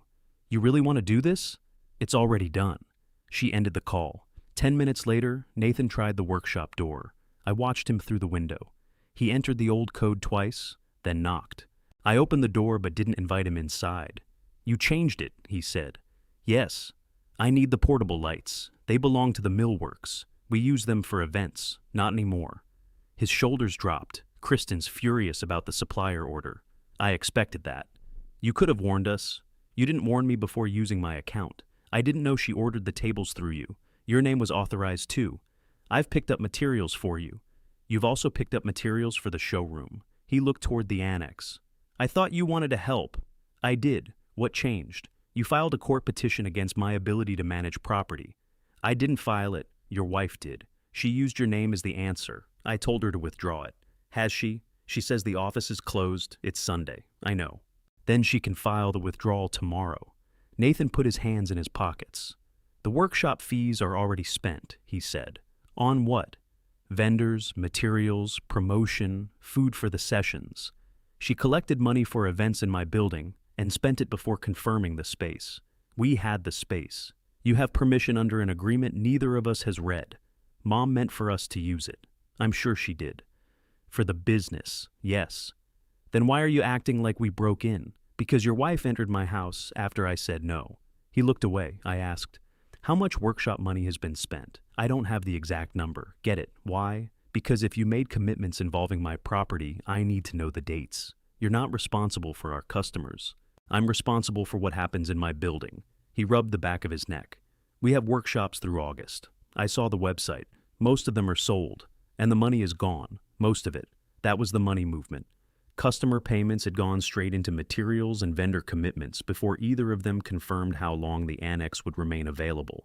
Nathan said, if you shut us out, we'd have to refund people with money we don't have. I haven't shut you out, but you're thinking about it. I'm finding out what I agreed to. He stepped closer. Can you wait until the end of August? I don't know what the license says. Forget the license for a second. No. It's one paper from 7 years ago. It's the only paper all four of us signed. Mom would have told us if there was a problem. Your mother expected us to read what we signed. Nathan flinched. I hadn't raised my voice, but he heard the difference. I said, bring me a complete workshop schedule by tonight. Dates, attendance, and what's already been spent. Kristen won't give you that. Then you decide whether you will. He stood there for several seconds. Finally, he said, I'll bring it. That was the first time I gave Nathan a direct responsibility instead of quietly solving the problem around him. He left without the lights. At noon, I called Lori. She answered from her upholstery shop. I heard a staple gun in the background. You said your offer was still open, I said. It is. Put it in writing. The staple gun stopped. Are you asking me to make a formal offer? I'm asking for the amount, the length you'd want, and proof you can insure the space. Can I look at the annex again? Not inside, not yet. All right, you'd take it as it stands? I'd need the showroom fixtures removed. I'd handle paint and layout myself. What would you pay? $3,200 a month. I sat down. The annex had been costing me money for years. Taxes, utilities, repairs, and insurance went out each month. I had never asked what someone would actually pay. Is that still your number? I asked. Yes. When can you give me something written? This afternoon. Bring it to the shop. She was quiet. Then she said, Ray, I don't want to be used to scare your family. I'm not asking you to scare anyone. Are you prepared to rent it if you're allowed to? That was the harder question. Yes. I heard her set something down. I'll have an offer by 3. After the call, I went back through Sharon's files. I found the annex property expenses for the previous year and added them. Then I added the market rent Lori had offered. The number wasn't a fortune. It was simply money I'd been choosing not to receive. That choice had once been help. Now it was being treated as a permanent feature of Nathan and Kristen's business. At 2, Evan called. I got your message about Monday, he said. Can you be there at 9? I can, but I need clear authorization. I own the piano and both addresses. The other customer has disputed the move. Kristen, she called this morning. She said the instrument is part of an active business display and may be involved in a court matter. It isn't mentioned in the petition. I'm not taking sides. I need the path clear and all parties informed. What will you do at 9? Inspect it. If it's safe and there's no interference, we can move it. Bring the same condition report. I will. After we hung up, I emailed Nathan and Kristen. Evan will inspect the piano Monday at 9. The area around it must be clear. If he determines it can be moved safely, it will return to my house. Nathan replied, Understood. Kristen didn't answer. At 3:10, Lori entered through the workshop door, carrying a white envelope. She placed it on my bench. This isn't a lease, she said. It's an offer, I understand. The letter proposed $3,200 a month, plus utilities. She would provide insurance before taking possession. The offer remained open for 30 days. Why 30 days? I asked. That's how long I can hold the money I've set aside for the move. I looked at her. You already planned for this. I've needed more room for 2 years. I didn't expect you to say yes. She handed me an insurance certificate showing her current business coverage. I can expand it if we reach an agreement. Thank you.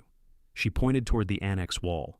If this goes forward, I'll need a proper written lease. I won't do anything without one. Good. I put her offer with the property statements. Through the workshop window, I saw Kristen standing behind the annex. She had watched Lori enter with the envelope. A few minutes later, my phone sounded. Kristen had sent a message, so this was always about replacing us. I didn't answer. She sent another. If you try to use Lori against us, the court will hear about it. I saved the messages. The new strategy had worked once. I had stopped paying for supplies I hadn't approved. I had also learned what the annex was worth and found someone prepared to pay it. Now Kristen knew exactly what she could lose. At 7 that evening, Nathan returned with a printed workshop schedule. He came alone. He handed it to me without entering the shop. I made this copy before she changed the password, he said. The schedule listed 9 paid workshops. The last one fell nearly 3 months away. At the bottom, Nathan had written the amount still owed to customers if every workshop were canceled. It was more than $11,000. Did Kristen file the withdrawal? I asked. No. Why not? She says she'll withdraw it after you promise to leave the annex alone through August. I folded the schedule. That isn't a withdrawal, I know. What did you tell her? That she can't use the petition to bargain. And she told me I had to choose which family I was protecting. He looked toward the annex. The showroom lights were on, but the front door was closed. I asked, "What did you choose?" Nathan didn't answer. Then he returned to the annex and used his key to let himself inside. At 8:40 Monday morning, I parked behind the annex. Evan's truck arrived 5 minutes later. The rear door had a keypad above the handle. I entered the code Nathan and Kristen had used since opening the showroom. The light flashed red. I tried again. Same result. Kristen opened the door from inside. "We changed the security code," she said. "Why?" "Because you removed us from the workshop. This isn't the workshop. We need to know who enters our business. I own the door. And we're licensed occupants." It was the first time she'd used that word. "You said nobody could find the license. That doesn't mean it stopped existing." Evan came up behind me carrying his tool bag. Kristen looked at him. "There will be no move today." "He's inspecting first," I said. "No?" Evan asked. "Is the area clear?" "It doesn't matter," she said. "The instrument is part of a pending property dispute." "It isn't," I said. She held up a copy of the court petition. "The court is reviewing Raymond's ability to make property decisions." Evan didn't take the papers. "Is there a court order?" he asked. "Not yet." "Then the owner can authorize the move." Kristen pointed toward the showroom. "He claims he's the owner. I'm saying the piano has been used as part of our licensed business. It was used for one event without permission. We're not arguing this in a doorway." Nathan appeared behind her. He looked at me, then at Evan. "The area's clear," he said. Kristen turned. "No, it isn't. I moved the tables. You had no right. It's Dad's piano. It's evidence now." I looked at her. "Evidence of what?" "Your judgment." Evan stepped back. "I'm not moving anything if somebody plans to accuse my company of interfering with a court case." "There is no order stopping you," I said. "I understand. I'm still not putting my crew in the middle. You said you could inspect it." "I can, if everyone with access agrees," Kristen said. "I don't." Evan closed his tool bag. "I'm sorry, Mr. Watkins. You've already seen the ownership dispute as false. I've seen a family dispute. That's enough for my insurer." He handed me another call-out invoice. This one was $125. Kristen watched me pay it. When Evan returned to his truck, I said, "You used a petition about my judgment to keep property you took without permission. I used an active legal process to keep you from making an impulsive decision. Returning my piano to my house is not impulsive. You're willing to damage Nathan's business to prove a point." Nathan said, "Kristen, stop." She looked at him. He didn't say anything else. I walked through the rear door before she could close it. The piano stood in the center of the showroom. The flowers were gone. The green fabric had been folded on the bench. I checked the lid and sides without moving it. A printed card had been placed on top. It read, "The Watkins family piano, shared through generations." I removed the card. Kristen took it from my hand and put it back. "Guests asked about it," she said. "Then tell them it isn't yours. It is part of Nathan's family." "So is my house. That doesn't mean you can use it for a workshop." She stared at me. Nathan stepped between us. "Dad, We need to have a family meeting. We're having one now. No, not here. Kristen said, 6 tonight. Your house. You don't schedule meetings in my house. Then where? My kitchen, 6 o'clock, because I'm agreeing to it. She nodded as if that had been her decision. I left through the back. Lori was waiting beside my truck. She held out her phone. You should see this. An email from the showroom had gone to everyone registered for the workshops. The first paragraph said all scheduled events would continue despite temporary uncertainty involving the building owner's health and memory. The second paragraph said Nathan and Kristen were taking legal steps to protect customer bookings. My name wasn't used, but there was only one building owner. How did you get this? I asked. One of my clients registered for Wednesday. She forwarded it to me. Has anyone asked you about it? 2 people. What did you say? That I wasn't involved. That was the right answer. Lori put her phone away. My offer depends on you being able to deliver the space without a legal fight. I know. I'm not withdrawing it. But if the court stops you from making a lease, I can't wait forever. Your letter says 30 days. That's still true. The offer I'd secured now had a clock attached to it. Kristen hadn't removed it. She had made it harder to use. At noon, Nathan called. Did you see the customer email? I asked. Yes. Did you approve it? No. Did you ask her to correct it? I told her to send another message. Did she? Not yet. What is the meeting about? A way through this. Whose way? Can you just hear us out? I'll hear you. He was quiet. Then he said, Please don't bring Lori. I wasn't planning to. Kristen thinks you're working with her. I asked for a rental offer. So you are. I'm finding out what my property is worth. That's not neutral. Neither is free. At 6, Nathan arrived first. He carried a laptop and a folder. Kristen came in behind him, holding her phone and a legal pad. She stopped when she reached the kitchen. You changed the locks? Yes. You didn't tell us. You returned the keys. For safekeeping? Not because we agreed to be excluded. I pointed toward the chairs. Sit down. Nathan opened the laptop. Kristen placed 3 sheets of paper on the table.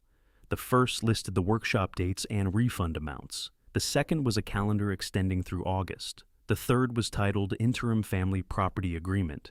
I read the first paragraph. It said Nathan and Kristen would continue using the annex without interruption until the end of August. I would allow them to receive business and property correspondence there. I would agree not to remove showroom items without written notice. In return, Kristen would withdraw the competency petition and arrange the piano's return after the final workshop.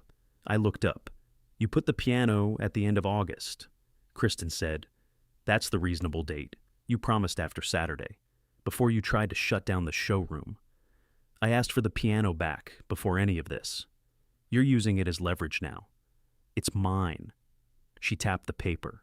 And the annex is essential to our income. That doesn't make it yours either, Nathan said. The agreement is temporary. No, it takes an unauthorized arrangement and asks me to authorize it. It gets the petition withdrawn, he said. That shouldn't require payment. Kristen leaned forward. You're not paying anything. 3 months of free commercial space is payment. We've invested in that space, using my supplier account. We improved the property, mostly with my labor. You volunteered. Yes. The words stopped her. I had volunteered. Nobody had forced me to repair the shelves, cover the utilities, or leave their names on my supplier account. I had done those things because every task gave me a reason to be near Nathan. Kristen had taken advantage of that. I had still participated.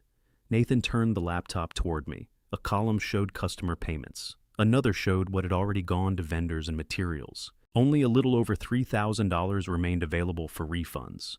Where did the rest go? I asked. Kristen answered. Advertising, instructors, supplies, food, and the summer design walk.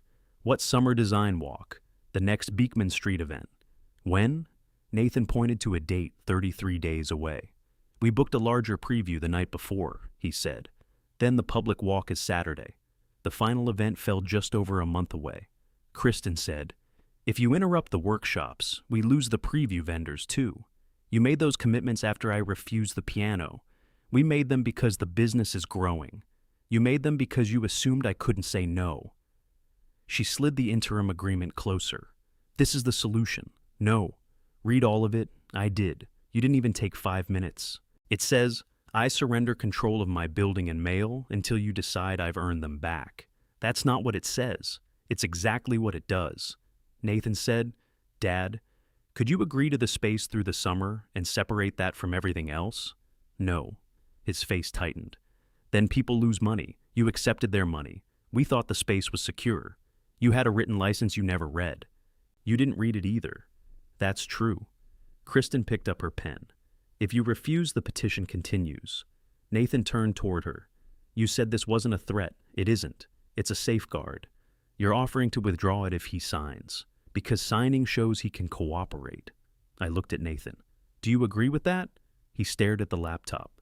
"I think ending the showroom right now would be extreme. That wasn't my question. I think you should sign through August. And the petition? I want her to withdraw it, without conditions." He glanced at Kristen. She waited. Nathan said, "I want both of you to compromise." There was his choice. He hadn't chosen her petition. He had chosen not to oppose it if opposing it cost the showroom. I folded the interim agreement once and handed it back. "I'm not signing." Kristen stood. "Then we'll let the court decide whether you're acting rationally. The petition isn't a lease. It affects whether you can make decisions about the annex, only if a court agrees with you. It may." Nathan closed the laptop slowly. "Dad, if you force us out, I don't know what happens to my marriage." I looked at him. "That's your marriage. You don't care?" "I care enough not to pretend your choices are mine." He pushed his chair back. "You're choosing Lori over me." "No, I'm choosing not to fund your business. That sounds like the same thing." "It isn't."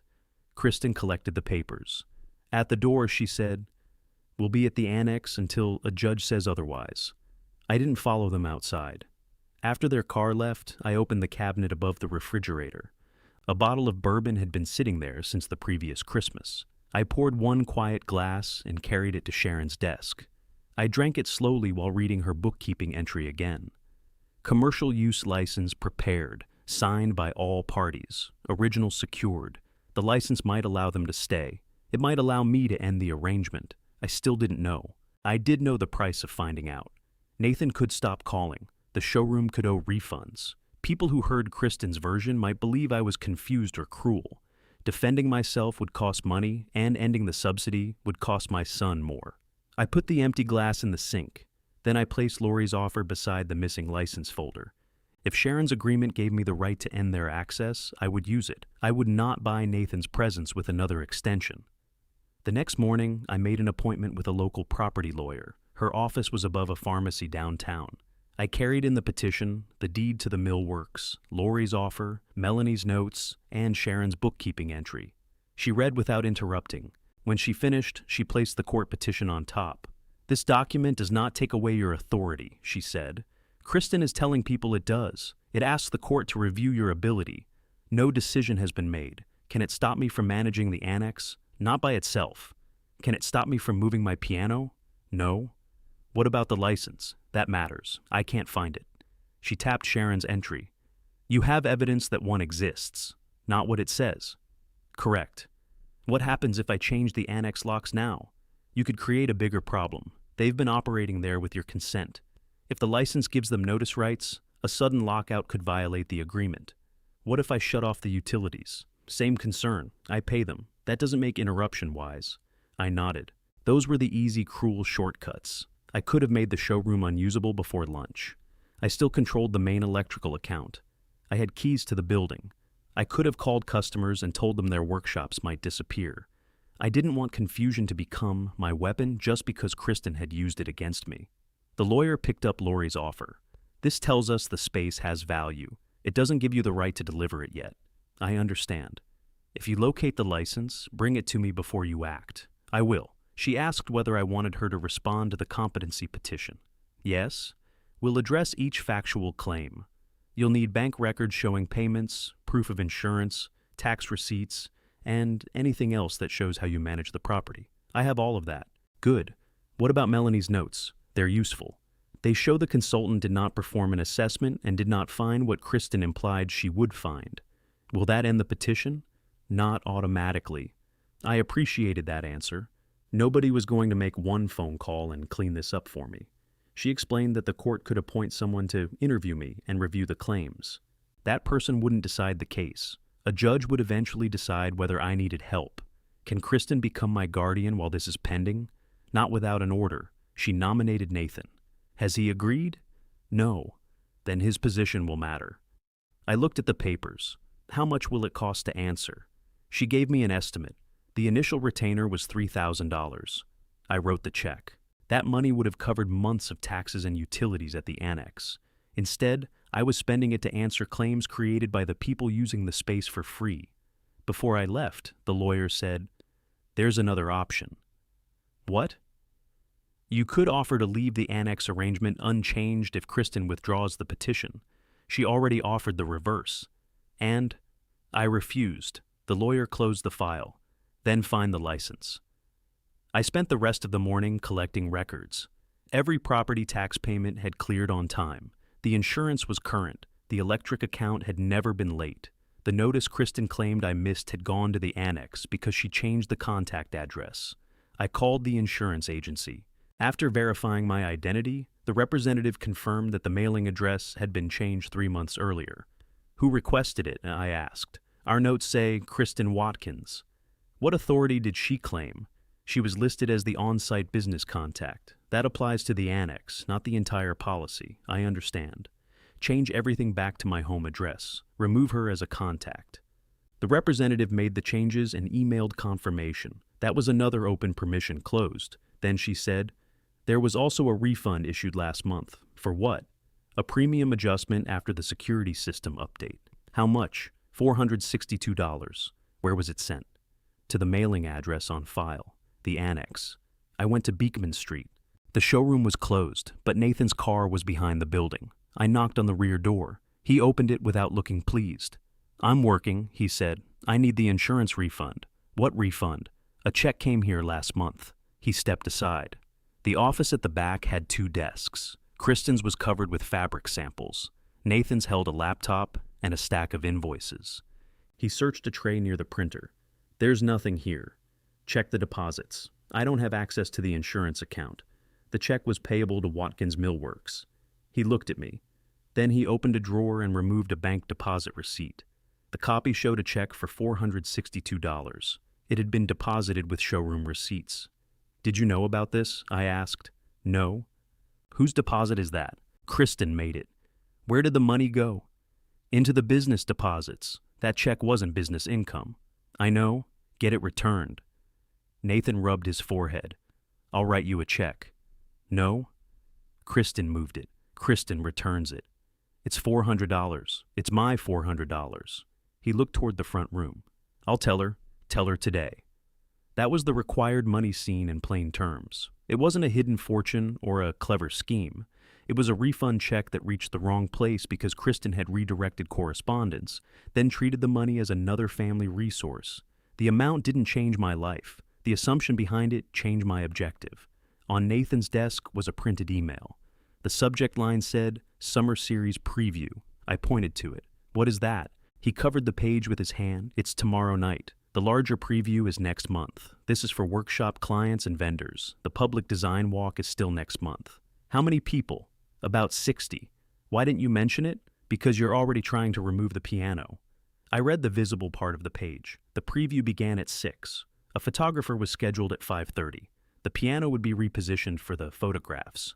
Who's moving it? I asked. Evan. I looked at Nathan. He refused yesterday.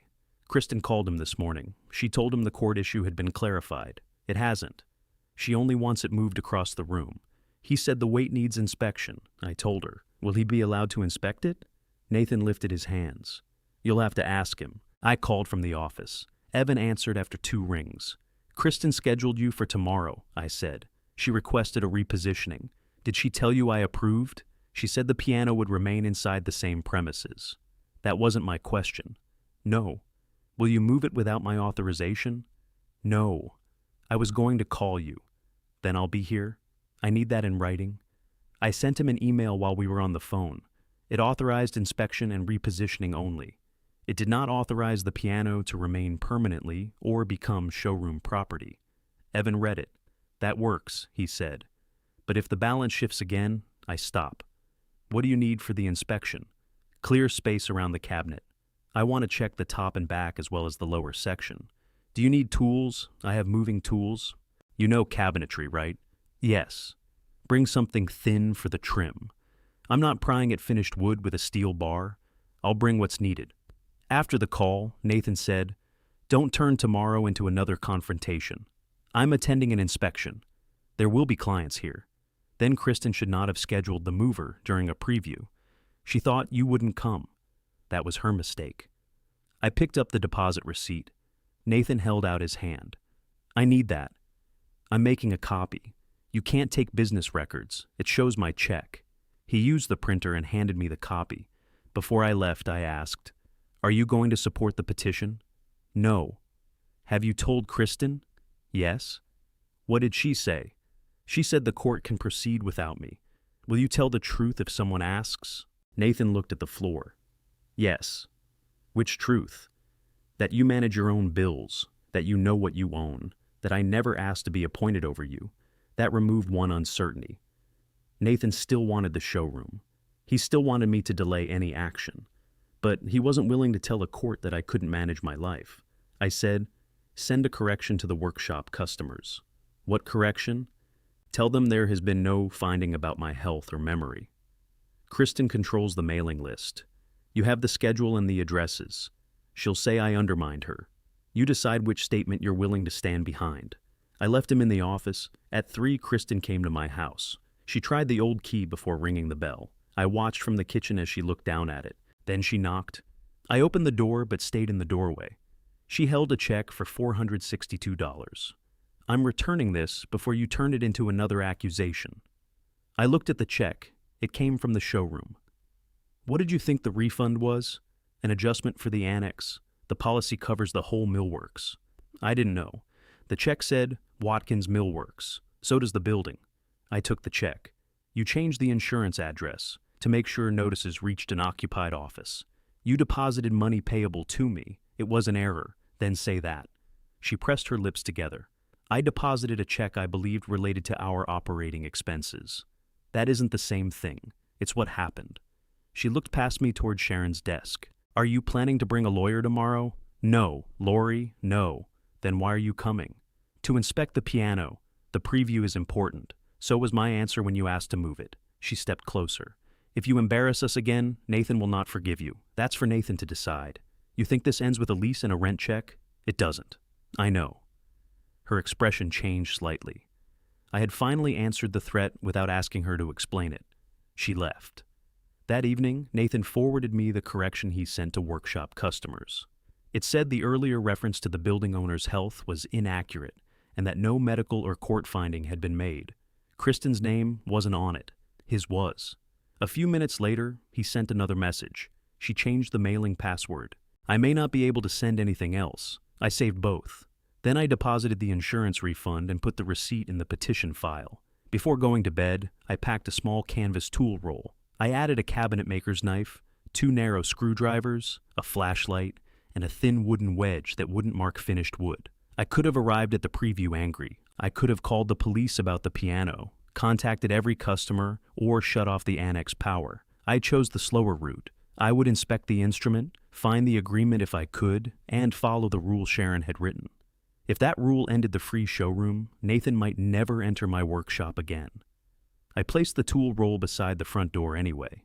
At 5:15 the next evening, I carried the tool roll into the annex. The preview guests had already started arriving. Kristen stood near the front window with a glass of sparkling water. Nathan was checking names at the door. The piano had been moved a few inches from the wall. A photographer was setting up 2 lights beside it. Kristen came toward me. "You said you weren't bringing anyone." "I came alone." "What's in the bag?" "Tools Evan asked me to bring." She looked toward Nathan. "You told him about the inspection?" Nathan said. "He owns the piano." A few guests turned toward us. Kristen smiled at them, then lowered her voice. "Keep this professional." Evan arrived at 5:30. He carried the same wooden board and canvas bag. Kristen met him at the door. "You're only shifting it toward the window," she said. "I'm inspecting the balance first. We're opening in 30 minutes. I won't move it if I can't inspect it." The photographer checked his watch. Kristen looked around the room. More people were entering. She had committed to photographs, a public preview, and a full summer schedule. "Fine," she said. "Do it quickly." Evan asked Nathan to move the bench and clear the table. This time, Nathan did it without looking at Kristen. Evan removed the lower panel and checked the interior again. Then he placed the wooden board beneath one side. "Raymond, steady the top," he said. I put both hands on the piano. He tilted it only a few degrees. Something moved inside the cabinet. It wasn't a loud sound. I felt it through my palms before I heard it. Evan lowered the piano. "That?" he said. Kristen crossed her arms. "What?" The weight shifted again. "There's nothing inside." Something moved. He walked around the piano and lifted the hinge top. I had opened that top before, but not often. The piano was tuned through the front, and my Sunday dusting never required lifting the lid fully. Evan shined his flashlight beneath it. "Bring yours," he said. I opened my tool roll. On the underside of the lid was a thin wooden panel stained to match the surrounding frame. It ran almost the full width of the piano. At first it looked decorative. Then Evan pointed to a narrow seam. "That isn't factory work." I ran my thumb along it. "No." Kristen stepped closer. "What are you doing? Checking the lid. You'll damage it." I took out the cabinet maker's knife and worked the edge into the seam. The panel didn't move. Evan held the light while I checked both ends. Near the left corner, I found a small plug made from dark wax. I lifted it with the tip of the knife. Underneath was a brass screw. There was another plug at the opposite end. Evan said, "That looks like a sealed compartment." The photographer moved closer with his camera. I looked at him. No pictures. He lowered it. By then, at least 20 people were watching. Kristen said, "This has nothing to do with the preview. Close it." I removed both screws. The thin panel loosened. When Evan tilted the lid slightly, something slid inside. That was the movement he had felt. I placed the wooden wedge beneath the edge and lifted. The panel opened less than an inch. Inside was one sealed envelope. My name was written across the front in Sharon's handwriting. Nobody spoke. Nathan came around the piano. "Is that Mom's writing?" "Yes." I removed the envelope. It was thick enough to hold several folded pages. Sharon had sealed the flap with clear tape. Kristen reached toward it. I moved it away. "That was inside our display," she said. "It was inside my piano." Nathan said, "Open it." I used the knife to cut the tape. The first page was a note. "Ray, if you're reading this, you finally had a reason to look. Helping Nathan get established does not obligate you to provide the annex forever. We wrote the terms down so nobody would have to win a family argument. Read them before you agreed to anything. Sharon, that was all." She hadn't predicted betrayal. She hadn't left instructions to punish anyone. She had simply known me. Behind the note was the original commercial use license. The signatures were on the final page. Mine, Sharon's, Nathan's, and Kristen's. Kristen's face changed when she saw them. She said, "That agreement was for a business that didn't exist yet." Nathan looked at her.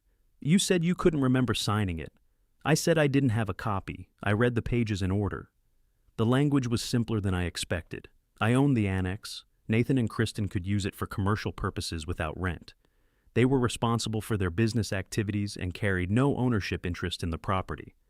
Then I reached the termination section. Either side could end the license without stating a cause by giving 30 days written notice. I read it again. 30 days, no missed payment, no breach, no finding of wrongdoing. Written notice was enough. Nathan read over my shoulder. "Is that what it says?" "Yes." Kristen took the pages from his side before I could stop her. She scanned the termination section. "This isn't a lease," she said. "No," I said. "It's the license you kept relying on. That could make it invalid. It makes it exactly what Sharon called it." "We've made improvements," Nathan said. "Dad made most of them." Kristen looked at him. "The lighting, displays, sample drawers, front shelving," he continued. "He built or repaired all of it. We paid for materials. Some materials. You don't know what we paid. I know I picked up half of it on his account." A few guests moved away, pretending to examine fabric samples. Kristen lowered her voice. "You're doing this in front of clients. You scheduled the mover during a preview," I said. "You agreed to an inspection." "Yes." "Not to dig through the piano. The compartment was inside it." She looked at the license again. "This is 7 years old. So are the signatures. Sharon never meant for you to use it against Nathan." I held up her note. Sharon meant for me to read the terms. Nathan asked, "Are you ending it? I'm having the document checked first." Kristen gave a short laugh. "Of course you are. You came here planning this."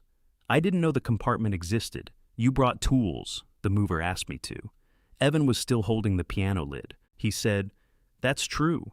Lori stood near the rear of the room. I hadn't seen her enter. She said nothing. She didn't need to. Kristen handed the license back. "You can't remove anything tonight?" Evan asked. "Are you referring to the piano?" "I'm referring to all of it." "The piano is cleared for transport," he said. The internal movement was the compartment panel. "You said you wouldn't enter a dispute." "The ownership of the piano isn't disputed on my paperwork. Raymond owns it." Kristen turned to Nathan. "Tell them no." Nathan looked at the piano, then at me. "It should go home," he said. Kristen stared at him. "The preview is built around it. We shouldn't have taken it." "You held the door." "I know." That admission landed harder than an excuse would have. Evan brought in 2 crew members from the truck. They wrapped the piano while the preview continued around them. Kristen went to the front of the room and told the photographer to use the walnut display wall instead. She didn't apologize. She kept working. The crew rolled the piano through the front door. People stepped aside. Nobody applauded. Nobody argued. They simply watched the centerpiece leave. At my house, Evan supervised the return. The piano went back against the clean rectangle on the wall. The legs settled into the shallow marks in the rug. I paid for the move. Before leaving, Evan gave me an updated condition report. It noted the hidden panel, the sealed compartment, and the envelope removed by the owner. I signed beneath his notes. That night, I compared every signature on the license with documents in my files. Nathan's matched his supplier authorization from 2019. Kristen's matched the moving receipt and older showroom paperwork. Mine and Sharon's matched our property records. The next morning, I took the original license and Sharon's note to the lawyer. She examined the paper, signatures, and dates. Then she read the termination section. "This is clear," she said. 30 days? 30 calendar days after written notice is delivered. Do I need a reason? No. Does the competency petition prevent notice? No order has been entered. You remain the owner and decision maker. What about their improvements? This license says improvements do not create an ownership interest. It also says attached fixtures remain with the property unless you agree otherwise. I'm not trying to keep their furniture or samples. Then list what they may remove and document the condition. I asked her to prepare the notice. She kept it to 1 page. The commercial use license would terminate 30 days after delivery. Nathan and Kristen had to remove their business property, return the annex keys, and surrender the access code by noon on the final day. I read the date. It was the same Saturday as the advertised summer Beekman Street design walk. "Can I choose a later date?" I asked. "Yes." "Should I?" "That's not a legal question." I thought about the paid workshops and Nathan's request. Then I thought about the interim agreement, the forwarded mail, and the petition still pending. Use the date the license provides. She printed 3 copies. I delivered one to Nathan at the annex. Kristen was standing beside him when I handed it over. Nathan read the first paragraph. 30 days, he said. "Yes. The design walk is that day." "I know. Can we have one more week?" "No." Kristen took the notice. "You're really doing this?" "Yes. We'll challenge it. That's your choice. You'll destroy Nathan's business." Nathan said, "Stop saying it's only mine when you want him to feel guilty." She looked at him. He kept reading. At the bottom, I had listed the portable displays, furniture, computers, samples, and equipment they could remove. I wasn't keeping their work. I was ending their free access. Nathan folded the notice along the existing crease. "Will you reconsider if the petition is withdrawn?" "No." That answer surprised both of them. Kristen asked, "Then what do you want?" The annex returned on time. I sent the second copy by certified mail. The third went into my file with proof of delivery. Then I crossed the sidewalk to Lori's shop. She was pulling old fabric from a dining chair. I handed her a copy of the termination date. "Your offer is accepted, starting after they surrender the space." She read the notice. "That's the design walk." "Yes." "Are you sure?" "Yes." She set down her staple remover. "I'll have the lease and updated insurance ready. $3,200 a month, plus utilities. That's my offer. No family discount." She gave me a small nod. I wasn't asking for one. When I returned to the sidewalk, Kristen was removing the piano photograph from the showroom window. Nathan stood inside, holding the 30-day notice. The following Monday, Kristen sent a letter through her lawyer disputing the notice. My lawyer answered with one question. What improvement did they pay for that gives them ownership? I gave her the supplier statements, material receipts, and photographs of me building the displays.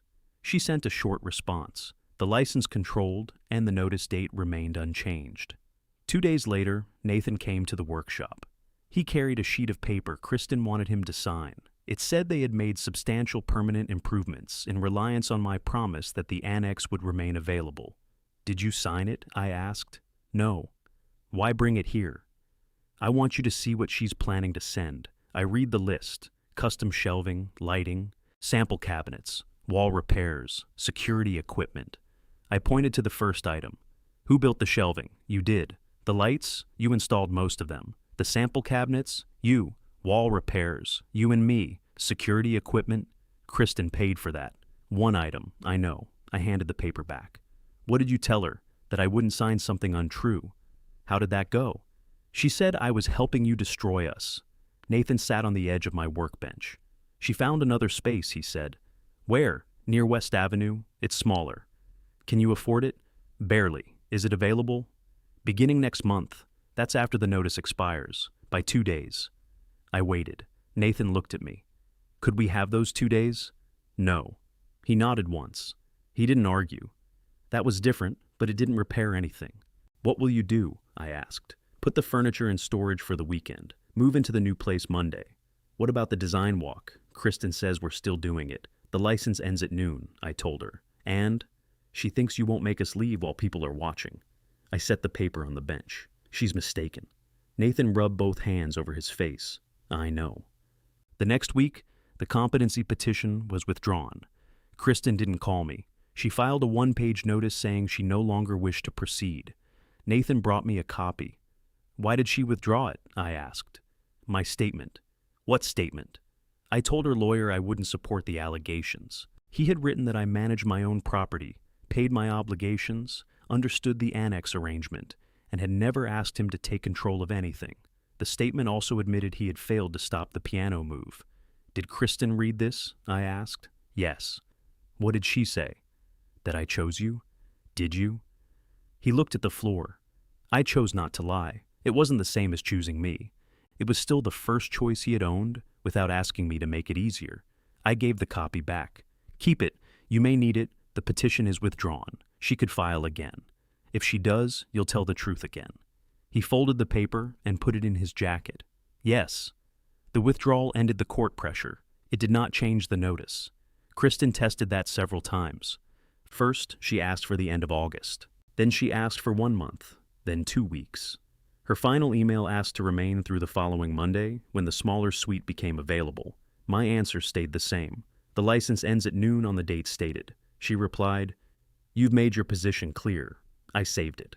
Lori and I signed a written lease 10 days before the turnover. It began only after Nathan and Kristen surrendered the annex. Lori provided updated insurance and a security deposit. I put the deposit in a separate envelope and did not cash it.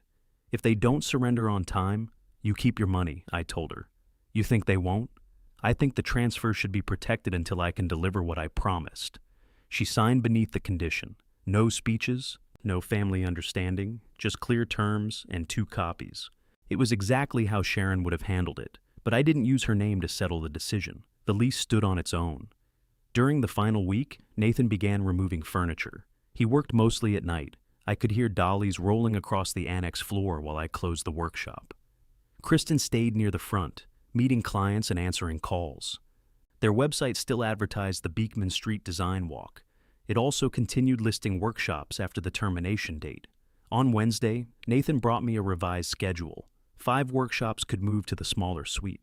2 had too many people for the new room. 2 instructors refused the location change. We're refunding 4, he said. Do you have the money? We sold some of the displays.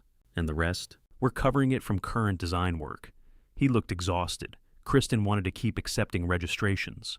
What did you do? I disabled the registration page. Did she know? She knows now. He almost smiled, but the expression didn't stay. On Friday afternoon, I entered the annex with my key and a written inventory. The showroom was half empty. White rectangles marked the walls where sample boards had hung. Boxes covered the floor. The walnut display panel was still missing because I had never repaired it. Nathan was trying to move a tall cabinet onto a dolly by himself. He looked at me. I was going to ask if you had a lifting strap. That cabinet needs 2 people. I know. He waited. Then he said it directly. Will you help me get it onto the dolly? Yes. I brought 2 straps from the workshop. We tipped the cabinet, slid the dolly beneath it, and tied it down. I showed him where the weight would pull when he crossed the threshold. Keep your hand on this side, I said. If it starts leaning, don't try to catch it with your back. He nodded. I helped him roll it to the truck. I didn't repair the cabinet. I didn't pay for the truck. I didn't offer storage. I helped my son lift something because he asked plainly. When we returned inside, Kristen stood near the back wall. She looked at the straps in my hands.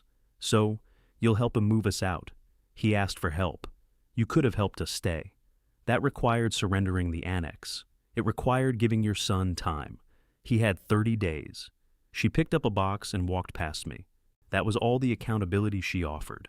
The next morning was the summer Beekman Street design walk. By 10, vendors were setting up along the sidewalk. People carried flowers, framed prints, and folding signs between the buildings. Kristen had booked 2 vendors inside the annex. Nathan met them at the door and explained they couldn't set up there. One argued that she had paid for the location. Kristen came outside and promised a refund. At 11, the showroom sign still hung above the entrance. Lori waited in her shop with her lease, insurance papers, and keys ready. I stood near the annex door. I didn't bring a locksmith. I didn't bring police. The license had a surrender time, and I intended to let Nathan meet it. At 11:30, visitors began arriving. Some tried the annex door. Kristen had taped a note to the glass saying the showroom would open at noon. I removed the note. She came outside. Put that back. The license ends at noon. It is not noon. Then use the remaining time to finish moving. We can operate until the final minute. Yes. She looked at the gathering crowd. You enjoy this? No? You could have chosen any other day. Sharon's agreement chose 30 days. You chose to enforce it. Yes. Nathan came through the door, carrying the last computer monitor. Kristen, the truck's full. What about the sample boxes? We'll put them in my car. And the front desk? It's sold. She looked around the nearly empty room. Then she looked at the people outside. We could still hold the event with folding tables. Nathan checked his phone. It's 11:44. We have time. No, we don't. She stared at him. He went to the front window and removed the showroom logo. The vinyl letters peeled away in long strips. That was when the waiting visitors understood something had changed. A woman asked Kristen whether the workshops were canceled. Kristen said, "We're relocating because the building owner terminated our agreement." She didn't mention the piano, the mail, the petition, or the 30 days. She didn't need to. The relocation was true. At 11:55, Nathan carried the sample boxes to his car. At 11:58, he came back inside and checked the office, restroom, and storage closet. Then he removed the showroom key from his ring. Kristen stood on the sidewalk holding her legal pad. "I'm not giving him mine," she said. Nathan held out his hand. "The notice requires both. He can change the locks. That isn't the point." For several seconds, neither of them moved. Then Kristen pulled the key from her bag and dropped it into Nathan's palm. He also wrote the access code on a piece of paper. At noon, he handed me both keys and the code. "The annex is empty," he said. I checked the rooms. The piano was home. Their movable property was gone. The attached shelves and lights remained, just as the license required. I returned to the sidewalk. Nathan stood beside the loaded truck. Kristen was telling the workshop clients that updated information would come by email. I walked next door and opened Lori's envelope. She watched me cash the deposit through my bank's mobile service. Then I signed the possession line on her copy of the lease. "Ready?" I asked. "Yes." I changed the access code and handed her the new one. Then I gave her the annex keys. Lori unlocked the door. Her first delivery was a padded work table. 2 employees rolled it through the entrance while Design Walk visitors stepped aside. Kristen watched from beside the truck. The public event continued around her. No one shouted. Nobody was escorted away. The space simply belonged to a paying tenant now. Nathan closed the truck doors. Before getting into the driver's seat, he came over to me. "I'll send you the final utility reading," he said. "All right, and the correction for the remaining customers. Send it directly."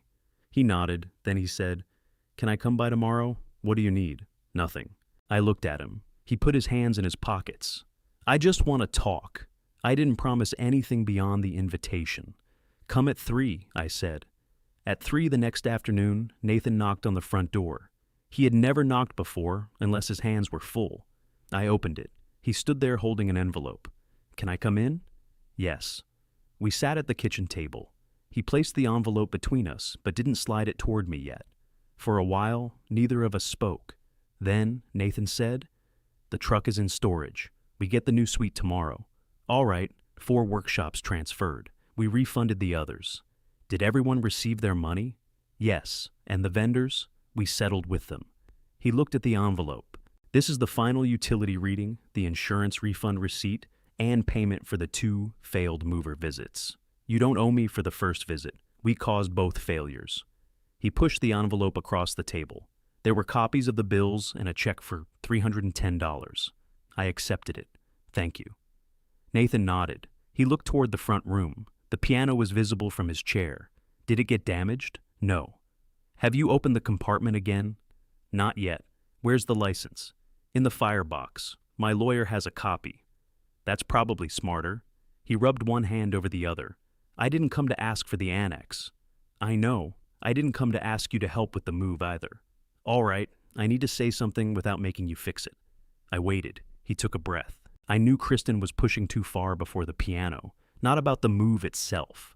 I didn't know she was doing that, but the mail, the supplier account, the way she spoke about the building, I knew. Why didn't you tell me? Because every time she wanted something from you, you usually said yes. That made it easier. For me, too. He looked at the piano again. When you said no, I should have backed you. Instead, I worried about what would happen when I went home. That was your choice. Yes. He didn't add an excuse. I asked, "Why did you hold the door?" The mover was struggling. I told myself I was helping him, not helping Kristen. Did you believe that? For about 5 minutes. That answer sounded like Nathan. He said, I kept thinking I could calm her down later. Then later came, and the piano was in the window. After that, every step got harder to undo. The petition was harder. I know. Your name was on it. I know. You waited until she filed before refusing. Yes. I let the silence sit between us. Nathan didn't ask whether I forgave him. That mattered. He looked at the old key drawer near Sharon's desk. I don't expect a house key back. You're not getting one. I understand. The shop code stays private. All right. And the annex isn't available again. I know. He nodded toward the front room. Can I see the compartment? Not today. All right. We sat for another minute. Then he stood. Can I call you next Sunday? What for? Nothing. I thought we could have lunch.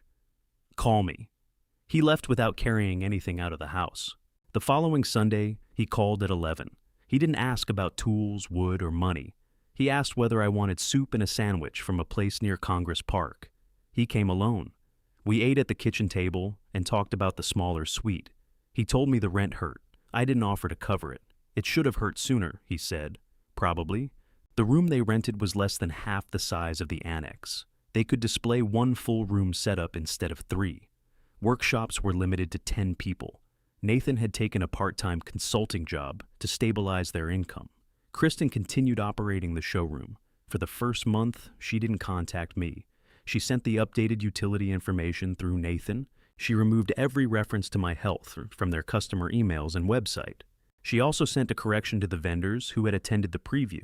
The correction didn't include an apology to me. It simply said, the previous statements about the building owner were inaccurate. I kept a copy. Lori paid the first month's rent on time.